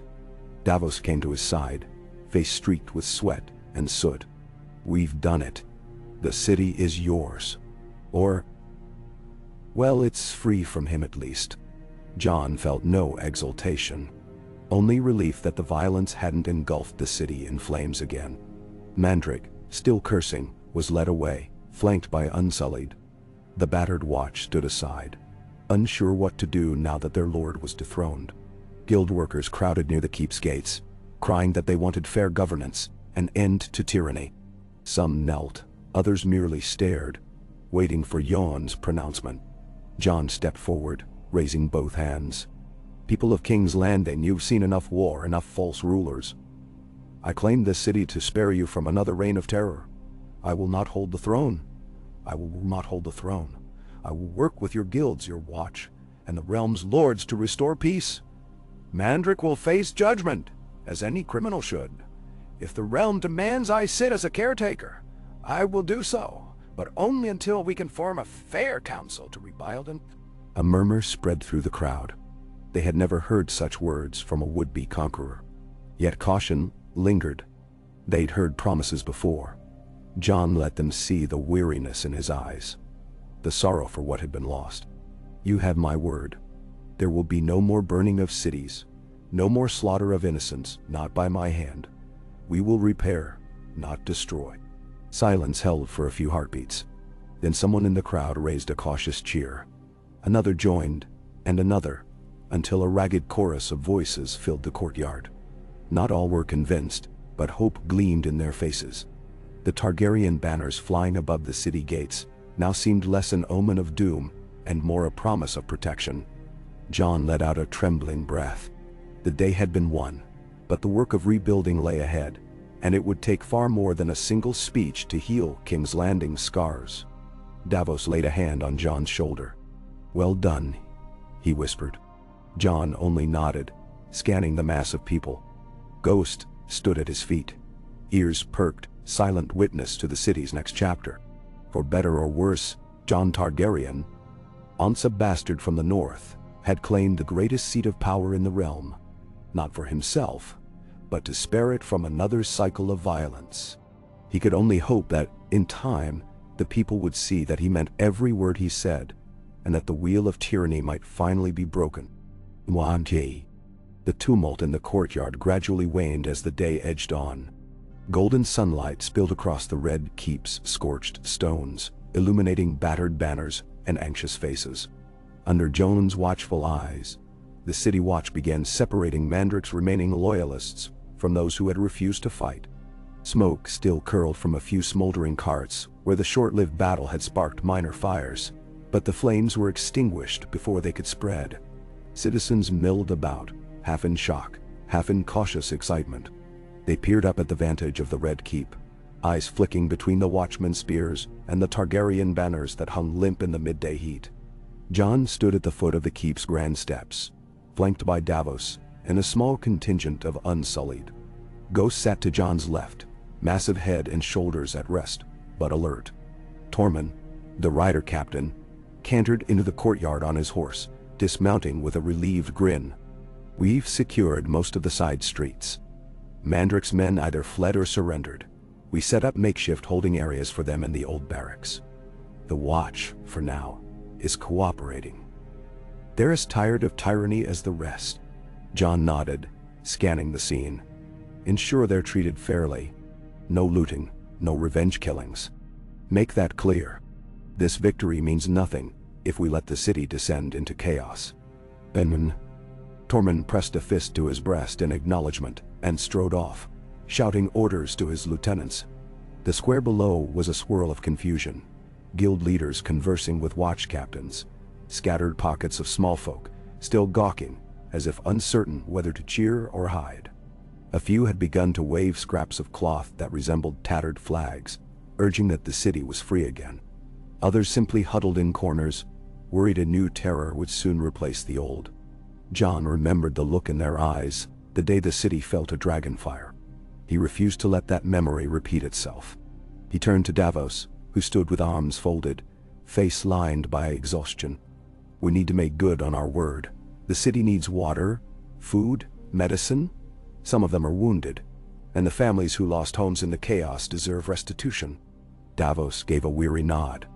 "We have some supply ships still moored outside the walls. They can bring in rations now that the city's open. We'll start distributing at once, but we'll need local healers if we're to treat the wounded properly." Jon scanned the edges of the courtyard, where a handful of men and women in blood-stained aprons and tattered cloaks were already tending to the fallen. "Coordinate with them. Offer them anything they need. Bandages, salves, coin. We'll keep the city from turning on itself step by step." A soft commotion near the gate drew their attention. Gellin, the merchant from Flea Bottom, appeared, leading a small group of guild workers. They were breathing hard, clothes rumpled from scuffles in the streets, but their eyes shone with resolve. Master Varro, the iron worker, was among them. He gave Jon a brisk nod. "The squares are ours. Most of the Watch just wants peace. They've laid down their arms or joined us. The people are already pulling down Mandrik's banners and piling them in the gutters." Jon could hear the distant roar of cheering, a wave of scattered voices lifting from the lower city. "That's good," he replied, though a somber note threaded his words. "But we must avoid vengeance. Tell your people to hold the peace, no matter what. Any who remain loyal to Mandrik will be disarmed and detained, not slaughtered."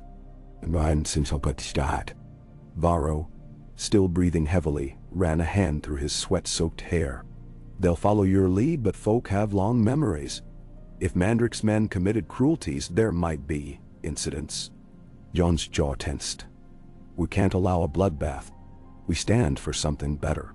I'll personally oversee the trial for Mandrik's inner circle. If we do this right, the city will see that justice is possible without more fires and corpses." "No." Varro said nothing more, but his gaze held a flicker of respect. The group dispersed to coordinate with watch captains, ensuring nobody turned vigilante. Jon watched them go, then gestured for Davos to accompany him inside. It was time to figure out what to do with Mandrik. They found him in the same half-ruined corridor leading to the throne room. Unsullied stood guard, spears crossed. Mandrik had been bound at the wrists with thick rope, and his hair clung in slick strands to his forehead. Though defeated, he still wore a glare that could curdle milk. Blood smeared his cheek. The half-visor knight who had fought Jon earlier was sprawled nearby, only partially conscious, while a few of Mandrik's other officers sat in sullen silence on the cold stone floor. The door to the throne room beyond them lay blackened and buckled from Dragonfire's past fury. No iron seat awaited them, only shadows and ash. Jon stepped closer, aware of Ghost lurking at his side, letting the prisoner see the direwolf's bared teeth. "It's over," Jon said quietly. "Your men have surrendered or deserted. The City Watch no longer obeys you." Mandrik pressed his lips together, refusing to speak. Finally, after a tense moment, he spat a bloody wad onto the floor. "And what do you think you've won, Targaryen? The city? Bah, it's always been a pit of snakes. You'll see. One day they'll turn on you just the same." Jon held his gaze. "I don't intend to rule them by fear. We'll restore order, but not by tyranny. You'll be tried. If found guilty of murder and treason, I suspect your life may be forfeit, but that's no longer my sole decision. The people will judge. Blind you." Mandrik's eyes flickered, a twitch of bitterness crossing his features. "You pretend to be different from your forebears. But in the end, you'll be just another ruler hungry for power." Jon didn't bother responding. He gave a curt nod to the Unsullied. "Take him to the dungeons. Provide him water and a place to lie down. We don't torture prisoners." Mandrik allowed himself to be pulled to his feet, though he hissed a curse. The guards marched him away, the echoes of their footsteps fading. Davos watched them go, exhaling slowly. "We've gained the city in a single morning without an outright massacre. That alone is a wonder." Jon took a moment to look around, the charred walls and scorched floor reminding him of that day when he'd lost Daenerys and seen the Iron Throne melted to slag. "We must do better than wonder. We need to show the people that their suffering ends now." Outside, the sun climbed higher, beating down on the labyrinthine streets and the throngs of newly liberated citizens. Under the watchful eye of both Targaryen soldiers and repledged City Watch, supply wagons finally rolled through the gates. These wagons, once held offshore in the blockade, brought sacks of grain, dried fish, medicine, and other essentials. The small folk pressed in, hopeful yet hesitant, many bearing signs of malnutrition. Others were covered in bruises from Mandrik's patrols. Jon walked among them, cloak dusty, hair damp with sweat, directing his men to set up distribution points. Each time a citizen asked, "Will you be our king?" Jon simply replied that he was there to help them rebuild, that the realm would decide on leadership with the city's input. Most stared in confusion, unaccustomed to any kind of ruler who refrained from declaring absolute authority. Within a few hours, small gatherings formed around key locations. Davos coordinated with the surviving City Watch to staff these points, ensuring fairness in handing out supplies. Gellin worked with the guild leaders to draw up lists of families most in need, scrawling names in hasty ledgers. Rumors passed from mouth to mouth that this Targaryen was different, that he'd come not to burn but to spare them from ruin. A few cynical voices insisted it was a trick, that eventually the dragons would come. But no dragon swooped overhead, and no squads of Unsullied rampaged the streets. The day passed without major violence. The air felt thick with the possibility of a new start. As evening approached, the city's tension ebbed ever so slightly. Lanterns and torches sprang to life along the thoroughfares. Thousands drifted back to their hovels in Flea Bottom or the lodging houses near the gate, sacks of flour or dried beans in hand. Some still slept outside, not trusting that a new threat wouldn't arise overnight. The watch patrolled in pairs, under orders to keep the peace. Jon returned to the Red Keep, mind buzzing with the tasks ahead, reorganizing the watch, holding Mandrik's men, cleaning up the rubble of small skirmishes. It all had to be addressed. He found himself in the same corridor where he'd confronted Mandrick hours earlier. The keep was oddly quiet now, the courtyard cleared of the day's crowds. Davos stood with Tormund, poring over a map of the city, muttering about barricades that needed to be removed. Nearby, Neron, the unsullied captain, waited to give a report on prisoners. Ghost lay curled near the door, eyes half-lidded. As Jon approached, Davos looked up. "We've about 200 of Mandrick's men in custody," Davos said. "Many claim they were pressed into service. We'll investigate, see who committed actual crimes." Tormund tapped the map with a blunt finger. "We also need to address the harbor. Many merchants want to offload goods now that the blockade is lifted, but the docks are in disrepair, and we lack a proper harbor master." Jon rubbed his temple. "We'll need a small council, representatives from the guilds, the Watch, maybe a few of our own men, to oversee these matters until the realm's lords can gather. One step at a time." Davos and Tormund exchanged glances. "We can arrange that," Davos said. "But you know how the city is. They'll be looking to you for final say. Council or no, you've got the power." Jon didn't deny it. "I won't ignore my responsibility, but I want them to see I'm no tyrant. That means hearing their voices." Namshani. Through a large, broken window, Jon caught a glimpse of the throne room's interior, a space that was now half open to the elements because of the damage wrought by dragonfire. Ash and charred rubble still littered the floor. Sunlight slanted in and at an odd angle, illuminating dust motes that swirled like restless spirits. The Iron Throne was gone, reduced to lumps of twisted metal. In its place, a circular scorch mark remained, faint lines tracing where melted swords had cooled. Jon gazed at it for a moment, drawn in by the memory. Davos joined him at the threshold, keeping a respectful distance. "A strange sight, isn't it?" Jon nodded, stepping carefully inside. The echo of his boots on the cracked marble reminded him of the day he'd faced Daenerys, the hush broken only by her fervent plans for a world free of tyrants. He recalled how the throne had glinted, how the walls had still smoked from dragon flame. Now, the hall was nearly silent, except for a faint breeze rustling the ragged banners overhead. Ghost trailed in behind him, sniffing at scorched pillars. "It doesn't feel like a place for a king," Jon murmured. "Not anymore." Davos said nothing, but his gaze flicked over the ruins.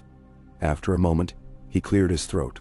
"We'll hold Mandrick's trial soon, once we've gathered enough evidence. The guild leaders want to be present, some city watch officers too. They want to see justice done publicly." Jon turned, the weight of it all resting heavily on his shoulders. "We'll need an impartial means of judging him. I can't just pronounce a verdict." Davos smiled wryly. "If you seek impartiality in King's Landing, you'll be waiting a long time. But we'll do our best." Jon nodded. "In a day or two, when the city's stable enough. Tell them I'll meet them here, in what's left of the throne room. Let them see that the seat of power is no longer a throne of swords." Davos inclined his head and went to make arrangements. Night arrived, cool air drifting through shattered windows. Men lit torches along the keep's corridors, the flickering glow casting dancing shadows. Jon lingered in a smaller antechamber near the old Targaryen council chamber, sorting through piles of neglected documents with Jellen's help. Mandrick had apparently seized many records. Trade accounts, lists of watch officers, notes on potential alliances. Some of these documents might prove crucial in understanding how deep his influence had run. At last, exhaustion pulled at Jon's limbs. He found a small bedroom that hadn't been utterly wrecked by the battles and sank onto a dusty mattress, still clothed in his leathers. Ghost curled at the foot of the bed, eyes gleaming in the torchlight. Outside, occasional shouts or clangs drifted through the night, but the city felt calmer than it had in ages. Jon closed his eyes, half expecting nightmares of dragons and burning streets. Instead, he dreamed of the north, of snow-covered forests and the quiet hush of winter. For the first time in a long while, he found a semblance of rest. He rose before dawn, the faint gray light creeping through shutterless windows. Ghost lifted his head as Jon laced his boots. He stepped out into the corridor, where an unsullied guard bowed silently. The keep was hushed at this early hour, only a few watch patrols passing with tired eyes. Jon made his way to a rampart overlooking the city below. Morning haze clung to rooftops, giving King's Landing a ghostly sheen. But the shapes of people stirring in the streets, the thin lines of cookfires rising from hearths, reminded him that life continued. He stood there for a while, letting the breeze ruffle his hair, thinking of what might come next. He didn't want to claim a crown, yet the city practically looked to him as its protector now. Would the realm's lords accept that? Would they muster armies to oust him? He thought of Sansa in the north, her measured wisdom, her letters urging him to shape the realm's future. He thought of Bran's mysterious knowledge, of Arya's restless spirit. He had once hoped to fade into the background after the wars, but fate had pulled him back into the center of everything. By mid-morning, the city was fully awake. Dust-laden banners were stripped from the keep's outer walls, replaced by neutral cloth or left bare. Teams of laborers, directed by the Stonemasons' Guild, began to clear debris in the streets. Merchants tentatively reopened their stalls. Watch officers reported to the gates, checking wagons entering and leaving. The tension had not disappeared. Many eyes were on the keep, wondering what orders or decrees might come. But the immediate fear of Mandrik's oppression had lifted, replaced by a cautious hope. Jon gathered Davos, Tormund, Neron, Varro, Miria, Kella, and a handful of other representatives in the large courtyard where the city watch typically drilled. Ghost lay in a patch of sunlight near Jon's feet, panting softly. They arranged themselves in a circle near a table laden with jugs of water and stale bread, the best they could manage on short notice. Varro wiped sweat from his brow. "We have an urgent matter. Some lords from the Crownland sent word they'll be arriving within a fortnight to see who rules the city. They might bring soldiers, though we're not sure how many. They apparently heard Mandrik was deposed." Miria, the weaver, adjusted the folds of her shawl. "We've heard rumors that the Tyrell cousins in the Reach might be sending envoys, as well as a few houses from the Stormlands. People sense power shifting." Davos leaned on the table. "We can't stop them from coming, nor should we. But we must be ready to negotiate. Jon, you'll have to meet them. They'll want to know the city isn't up for grabs." "Then," Jon nodded, "we should welcome them to see that the city stands, that the people are free. We're not handing out crowns here, but we will form a caretaker council if that's what it takes. I don't want a war with other lords. We only just ended one here." Tormund cleared his throat. "In the meantime, we still have Mandrik's men locked up. Some claim innocence, some brag of vile deeds. The city demands justice. When do we hold this trial?" Jon ran a hand through his hair, mulling over the practicalities. "We have enough witnesses to Mandrik's oppression. The guilds, the watch. Let's schedule the trial in 2 days, in the remains of the throne room. Gather evidence, bring the accused. We'll let the city see that we practice honest judgment." A murmur of assent passed through the group. Quella yachted notes, her quill scratching on parchment. Then Varro brought up another concern. "Many folk want to see you crowned, Lord Snow. They say it's the only way to ensure the realm doesn't swoop in to seize power. Others say they fear a Targaryen monarchy, given the city's history. The crowd is divided." Jon felt the weight of that statement. "For now, I'm a protector, not a king. Let them see that we can keep the peace without me declaring myself monarch. If the realm's lords gather and insist on it, we'll discuss it then. But I won't force a crown on my head, nor will I let another tyrant march in." That seemed to satisfy some, though worry still lined their faces. The meeting concluded with tasks assigned: preparing the trial, reaching out to the lords with messages, ensuring the city's immediate needs were met. They dispersed into the bustling courtyard, each hurrying off to fulfill a role in this new order. In the next 2 days, King's Landing bustled with an energy it hadn't known in years. Freed from Mandrik's oppression, many guild workers began repairs. The sound of hammers, saws, and cheerful conversation replaced the grim hush of forced labor. A handful of traveling merchants dared to unload wares at the docks under watchful Targaryen guard, bringing fresh produce from the countryside. Rumors drifted about the city that Jon Snow was the rightful heir to the Targaryen dynasty, but refused to call himself king. that he carried the guilt of Daenerys' downfall, that a direwolf stalked the keep's corridors, a silent sentinel. In cramped taverns, patrons argued over whether a man who once wore black in the Night's Watch could now lead the entire realm. But the consensus was that things were better than they'd been under Mandric, or under the Dragon Queen who set their homes aflame. At last, the day of the trial arrived. A throng gathered at the Red Keep's gate, jostling to gain entry. City watch officers formed lines to keep order, allowing only a limited number of spectators inside. Within the half-ruined throne room, torches were lit despite the midday sun, to cast out the gloom that clung to scorched walls. The melted remnants of the Iron Throne gleamed dully in the background. Jon stood at the front, flanked by Davos, Tormund, and a pair of Unsullied. Ghost lay to one side, head on paws, red eyes flicking over the incoming crowd. A makeshift dais had been constructed from salvage planks, forming a raised platform for the accused. Quella and Miria arranged seating for guild leaders. Word had spread that any citizen with a grievance against Mandric and his officers could step forward. Many did. At the stroke of midday, Mandric was led in. He wore manacles on his wrists, but otherwise his clothing was still that of a lord, threadbare from 2 days of imprisonment. His gaze flitted around the throne room, taking in the watchers who crowded the periphery. Small folk, guild masters, watch officers, even some minor lords who happened to be in the city. The hush was palpable as he was ushered onto the dais. Jon addressed the gathering in a clear voice.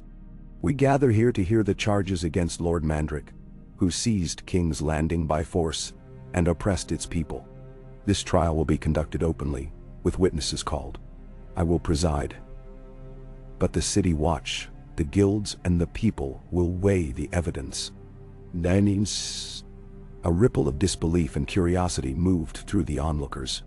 Jon's refusal to claim absolute authority in sentencing was almost unheard of.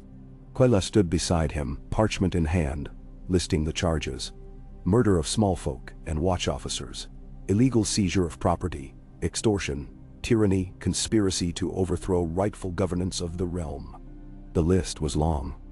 Mandric listened with folded arms, face pale but defiant. When asked to respond, he sneered. "I did what I must to save this city from the Targaryen brand.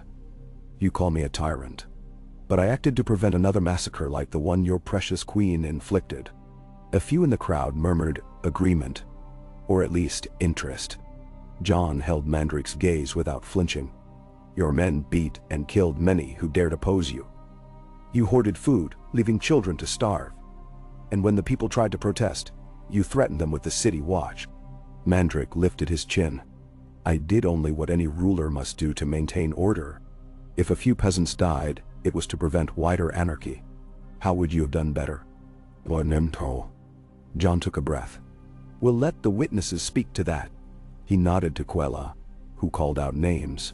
One by one, people came forward, men, women, even a grim-faced watch officer who'd lost 2 brothers to Mandric's cruelty. They recounted extortion, beatings, forced labor, even forced conscription. A hush overtook the throne room as the stories piled up. Mandric's face hardened with each testimony. Occasionally, he barked rebuttals, accusing the witnesses of lying or conspiring. But the sheer weight of evidence was overwhelming. Finally, the watch officer who had served as Mandric's second-in-command stepped forth, guarded by Unsullied. He was a lanky man with haunted eyes, obviously terrified to speak. The hush grew so profound that the distant caw of gulls outside the battered windows drifted in. Mandric's lip curled. "Riemund, you traitor. You swore an oath to me." Riemund swallowed hard. "I swore an oath to protect King's Landing, not to slaughter innocents. I was with you when you ordered the streets scouring. You told us to make examples, to crush anyone who talked back. We burned half the houses in one district to scare the rest into obedience. You laughed when the flames spread. You said it would remind them of the Dragon Queen, keep them afraid." His voice shook with the memory. "I can't be silent anymore." Mandric lunged forward, only to be yanked back by the Unsullied guards. Fury distorted his features. "Lies, all of it. He's in league with the Targaryen scum." Riemund closed his eyes, shoulders slumping. "I wish I was lying. I can't wash the blood from my hands, but maybe I can see justice done." The room buzzed with shock and revulsion. Mandrik's outburst did nothing to quell the unease building in the crowd. Davos stepped closer to Jon and murmured, "This seals his fate." Jon nodded grimly. He turned to Mandrik, who spat curses, continuing to deny every word. "Enough," Jon said firmly. The scuffle settled. "We've heard the testimony of dozens who suffered under your rule. You offer no real defense except your claim that it was necessary. Necessary or not, your acts were cruel and unlawful. You stand judged by the people of King's Landing." A restless hush lingered as Jon paused, glancing at the ranks of onlookers. Varro, Miria, Gellin, Quella, and countless others stared with a mix of anger and expectation. They wanted a sentence. They wanted to see that tyranny would not be condoned again. And they were looking to Jon to deliver it, despite his attempt to share the decision with the city. He felt the weight of that moment, the memory of plunging a knife into Daenerys' heart to save the realm from tyranny. He'd always hated making such judgments, but duty demanded it now. Finally, Jon spoke. "Mandrik, for the crimes of murder, tyranny, and treason, you'll face execution. Your men who followed you under threat or ignorance will be given amnesty if they harmed no one. But those proven guilty of similar crimes will face justice as well." "Later." Mandrik's face went white. The crowd roared approval. Some even chanted for immediate death. Jon raised a hand, quieting them. "We do not revel in killing," he said, voice carrying. "But justice must be served. Tomorrow at dawn, Mandrik will pay for his crimes. Let the city see that no lord can rise up and oppress them without consequence." An uneasy resolution settled over the throne room. A wave of satisfaction rippled among the small folk. This was the justice they had been denied for so long. Mandrik was dragged away, still cursing, his eyes flicking hatred at Jon. The throng began to disperse, trickling into the corridors and out into the courtyard, a sense of finality in the air. Davos stepped beside Jon, voice low. It had to be done. The city needed closure. Jon nodded heavily. "I know. That doesn't make it any easier." They left the ruined throne room, stepping into the afternoon glare outside. The courtyard was crowded with folk milling about, discussing the verdict. To some, this felt like the dawn of a new era. No rightful king on the throne, only a reluctant Targaryen who sought stability.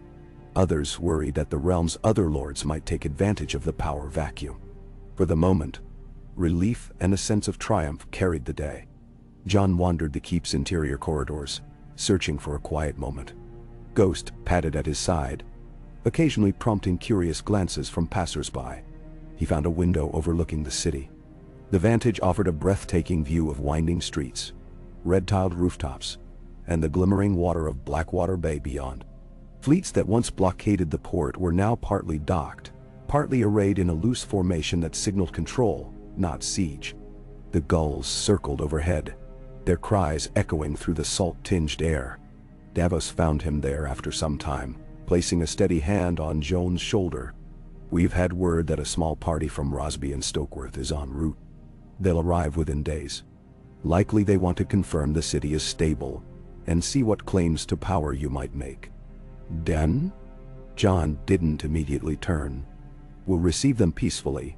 Show them that we have no intention of confiscating their lands or naming ourselves masters over them." Davos paused. "And if they decide you're a threat to the old order? If they call their banners?" Jon leaned against the stone windowsill. "The north is behind me, Davos. House Stark stands. Most of the realm is weary of war. If they want to fight me, let them try. But I'll offer them friendship first." He glanced at Ghost's reflection in the glass. "I'm not my father, nor Rhaegar, nor Daenerys. I'll forge a new path or die trying." Davos gave a faint nod. "Then we stand ready. You won't face it alone." That night, torches burned in the Red Keep courtyard, where laborers cleared space for the execution. A wooden platform was hastily built. The city watch stood guard, ensuring no one freed Mandrik in the darkness. Jon sat alone in a dim chamber with cracked walls, half lost in thought. The gloom of the keep pressed in on him. Executing a prisoner was never easy for him, though he'd carried out justice in the north as Lord Commander. and again as king in the north. It always took a piece of his soul. He remembered his father, Ned Stark, teaching him that the man who passes the sentence should swing the sword. But would that lesson hold true here, where 1,000 eyes watched for any sign that he might be another cruel conqueror? Still, it felt hypocritical to turn away from that duty. He thought of how he'd ended Daenerys' life with his own hands. That had been a tragedy, an act of desperation. This was a formal judgment. Anxiety gnawed at him, but his decision was made. He would not ask someone else to do it. If the city's new order was truly to be built on justice, he had to demonstrate that justice himself, painful though it was. The next morning arrived with a haze settling over the city. Dawn light filtered through the windows as bells tolled, summoning the curious and the vengeful to the courtyard. Mandrick was led forth under heavy guard, manacles chafing his wrists. His face looked drawn, streaked with sweat, but he held his chin high, refusing to show fear. The watchers formed a wide ring around the platform. Murmurs swept through the crowd as Jon stepped up, wearing a simple dark tunic and cloak. Davos, Tormund, and Neron stood on one side. Ghost lay at the edge of the platform, ears twitching. Jon's heart drummed against his chest. Every face in the crowd seemed etched with expectation. He wondered if Arya or Sansa would approve of his choice. He pictured his father's solemn words, "The lone wolf dies, but the pack survives." He would do this for the pack, for the people who needed a just leader, not a murderer in the dark. An old headsman offered Jon a sword, but Jon stepped forward with Longclaw in hand. The Valyrian steel glinted in the early light. Mandrick stared at the blade, scorn twisting his features. "May your reign be plagued by ghosts, Targaryen. You'll rue the day you pretended to be a savior." Jon forced his voice to stay steady. "I don't seek a crown. I only seek peace. You took advantage of chaos to seize this city, and you spilled innocent blood. The sentence is death. May the gods have mercy on your soul." Mandrick spat on the platform. Jon hefted Longclaw, turning the sword so the morning sun cast a glare off the metal. As the hush thickened, he raised the blade. For a heartbeat, the entire courtyard seemed suspended in time. Ghost let out a quiet growl. Jon brought Longclaw down in a swift, clean arc. The blade bit deep. Mandrick's head fell forward, blood spattering the worn wood. A collective gasp rose from the crowd, followed by uneasy silence. Jon closed his eyes, the sword trembling in his hands. He had done it, delivered justice as promised. He wiped the blade on a cloth, echoes of Ned Stark's lessons filling his mind. Varro was first to break the hush. He and a handful of guild workers shouted approval, crying that justice had been served. Others simply stared, stunned that the Targaryen had shown more restraint than rage. A few murmured uneasy prayers or turned away, sickened. Jon could feel their eyes boring into him, some with gratitude, some with suspicion. He glanced at Davos, who gave him a small nod of grim understanding. The watch cleared the platform. Mandrick's body was taken away to be buried without pomp. The crowd dispersed slowly, whispers rippling out that the city now belonged to neither dragon nor tyrant, but to a man who had carried out the sentence himself. Whether that made him a rightful ruler or simply an executioner, none could say for sure. In the aftermath, the day felt strangely quiet. Jon retreated to the ramparts, letting the breeze cool his flushed face. Ghost stayed close, occasionally nudging Jon's hand. Davos appeared after a while, his steps soft. "I had them burn the platform. Figured we don't need to keep reminders of that in the courtyard." Jon nodded mutely. His grip on the rampart's stone edge tightened. "Do you think I made the right call?" Davos studied him. Lad. Mandrick would have been a lightning rod for future trouble if you spared him. The city needed proof that tyranny has consequences." Jon flexed his hands, the memory of the sword strike still haunting his muscles. "I hate it all the same." Davos put a hand on his shoulder. "That hatred is why you're different from them." They stood in silence, gazing at the city. The haze had lifted, revealing the sprawl of rooftops and winding alleys.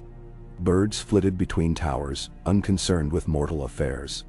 Far off, the broken dragon pit dome reminded Jon of the Targaryen dynasty's ancient glory, now in ruins. He felt the eyes of the city upon him, a man straddling the line between duty and reluctance. Over the next few days, a procession of minor lords arrived at King's Landing. Some came with small entourages, others alone, but each seeking clarity on who governed the capital. They found a city that functioned under a patchwork council of guild leaders, city watch officers, and the Targaryen forces that remained loyal to Jon. They discovered that the new power in the Red Keep was a man who refused to call himself king, yet had the weight of a fleet and the support of the North behind him. Jon greeted them in the courtyard, instead of the ruined throne room, refusing to sit upon any elevated chair. He listened to their concerns, fears of banditry, of the Iron Islands raiding coasts, of the Stormlands eyeing expansions. He promised to keep the city stable and urged them to rally around the idea of a Grand Council, a meeting where the great houses could decide the realm's fate. Some lords reacted with skepticism, others with relief. None found a chance to press their own claim to the city, not when faced with Tormund's riders, unsullied discipline, and the fierce will of guild workers who had grown used to a measure of self-governance. It was a delicate balance. Letters were dispatched north, inviting Sansa Stark to join the proposed council, along with any other prominent lords and ladies who wished to shape the future. Jon wondered if he was naive to think they would come willingly. Yet what was the alternative? Another war. The realm could not afford more bloodshed. Day by day, King's Landing inched toward normalcy, or some new form of it. Markets reopened, craftsmen hammered away in the forges, weavers set up their looms. The city watch was reorganized under a new commander, who vowed to serve the people's well-being, not a single lord's ambition. Rumors circulated of a Targaryen who walked the streets unescorted, chatting with fishmongers and bakers. Some viewed Jon's presence among them as a curiosity, but for many, it was a sign that perhaps things truly had changed. One evening, Jon found himself wandering through Flea Bottom with Davos and Ghost, the cramped alleys alive with smells of stew, offal, and the pungent tang of unwashed bodies. Children peered wide-eyed at the direwolf, darting back into shadows if Ghost so much as flicked an ear. Jon felt a twinge of sadness, recalling how these same alleys had once rung with screams during Daenerys' final assault. But now, though poor and grimy, the district buzzed with cautious optimism. Folk recognized Jon, calling out blessings or timid greetings, but he shook his head, telling them he was simply there to see how they fared. He paused at a ramshackle corner, where an old woman ladled thin broth from a cauldron for a cluster of hungry neighbors. She squinted at Jon, then turned to Davos. "That's him, ain't it? The Targaryen." Jon lowered his voice. "I'm Jon Snow. How is your family?" She shrugged, face etched by years of hardship. "Got no family left, boy. But I'm not starving now, thanks to the supplies you brought. About time somebody gave a damn." "Daener." Jon swallowed, nodding. "We'll keep the supplies coming until the harvest improves. If you have complaints, or if any watchman treats you poorly, speak up." She gave a raspy chuckle. "Flea Bottom's always treated poorly, lad. But I'll keep your word in mind." She studied Ghost's white fur, then scooped a second ladleful for Davos, offering him a battered cup. Davos thanked her with a tired smile, tasting the broth. Jon slipped a small coin into her hand, though she seemed unsure what to do with it. He and Davos moved on, weaving through the labyrinth of narrow lanes. Stepping back into a wider street, Jon saw the Red Keep rising in the distance. By the time they returned, the sky was dark, torches flickering in sconces. Ahead, Jellin rushed up to them, panting. "My lord, we've had a raven from the north. Queen Sansa means to travel here. She's gathering a retinue. Should arrive in a few weeks." Jon's chest tightened. He thought of Sansa's cautious diplomacy, her fierce dedication to the north. Then the Great Council truly begins. "Start preparing rooms, make sure we have enough supplies for her people. She'll demand we treat them well." "Nindar." Jellin bobbed his head. "I'll see to it." He hurried away, leaving Jon to wonder how Sansa would react when she found him occupying the city, neither as king nor as common soldier, but something in between. And what if other lords arrived with their own ambitions? The next few weeks promised to be as fraught as any battle. Davos lingered at Jon's side as they made their way back into the keep. "This is the beginning, you know. Once Sansa and the others arrive, the realm will demand a shape. You could be forced to claim the throne or step aside." Jon's gaze drifted toward the darkness cloaking the broken throne room. "All I know is that for the first time in a long while, the city isn't burning. I ain't under any burden to keep it that way." Davos nodded, lines of quiet respect etching his face. "Then we'll face it together. There's hope yet." That night, Jon stood alone on the upper ramparts, the wind tugging at his hair. Ghost watched from the shadows, red eyes glowing. Below, King's Landing sprawled in flickers of torchlight and lantern glow, the hush of a city settling into uneasy peace. He remembered how it looked when Daenerys' dragon soared overhead, casting the city into flames and terror. Now, no dragon's soared. The Targaryen banner flew, but in watchful protection rather than conquest. He thought of the world beyond the walls, of the North still rebuilding from war, of the Stormlands scarred by conflict, of Doran's distant independence. The entire realm was like shattered glass, waiting for someone to pick up the pieces. Perhaps he was the one meant to do it, or perhaps he was just the one unlucky enough to inherit the shards. The wind brushed his face like a whispered promise. A new dawn would come, in time. A new shape for the 7 kingdoms, or whatever remained of them, forged not by dragonfire but by unity. Or so he dared hope. Jon closed his eyes, letting the night air fill his lungs. Come what may, councils, rival lords, the ghosts of old wars, he would stand firm. He had claimed the Targaryen fleet, marched on King's Landing not to destroy but to save it from another descent into tyranny. It was a feat few believed possible, yet here they stood, battered but breathing. His sword hand still trembled from Mandrik's execution. He could almost sense Daenerys' spirit in these stones, remembering how she once spoke of breaking the wheel. Perhaps, in a way, he was continuing that dream, though by different means. He whispered into the wind, voice lost in the night. "Father, if you can see me, let me do this right." Then, turning away from the parapet, he strode back into the keep, Ghost at his heels, ready to face another day that might shape the future of the realm.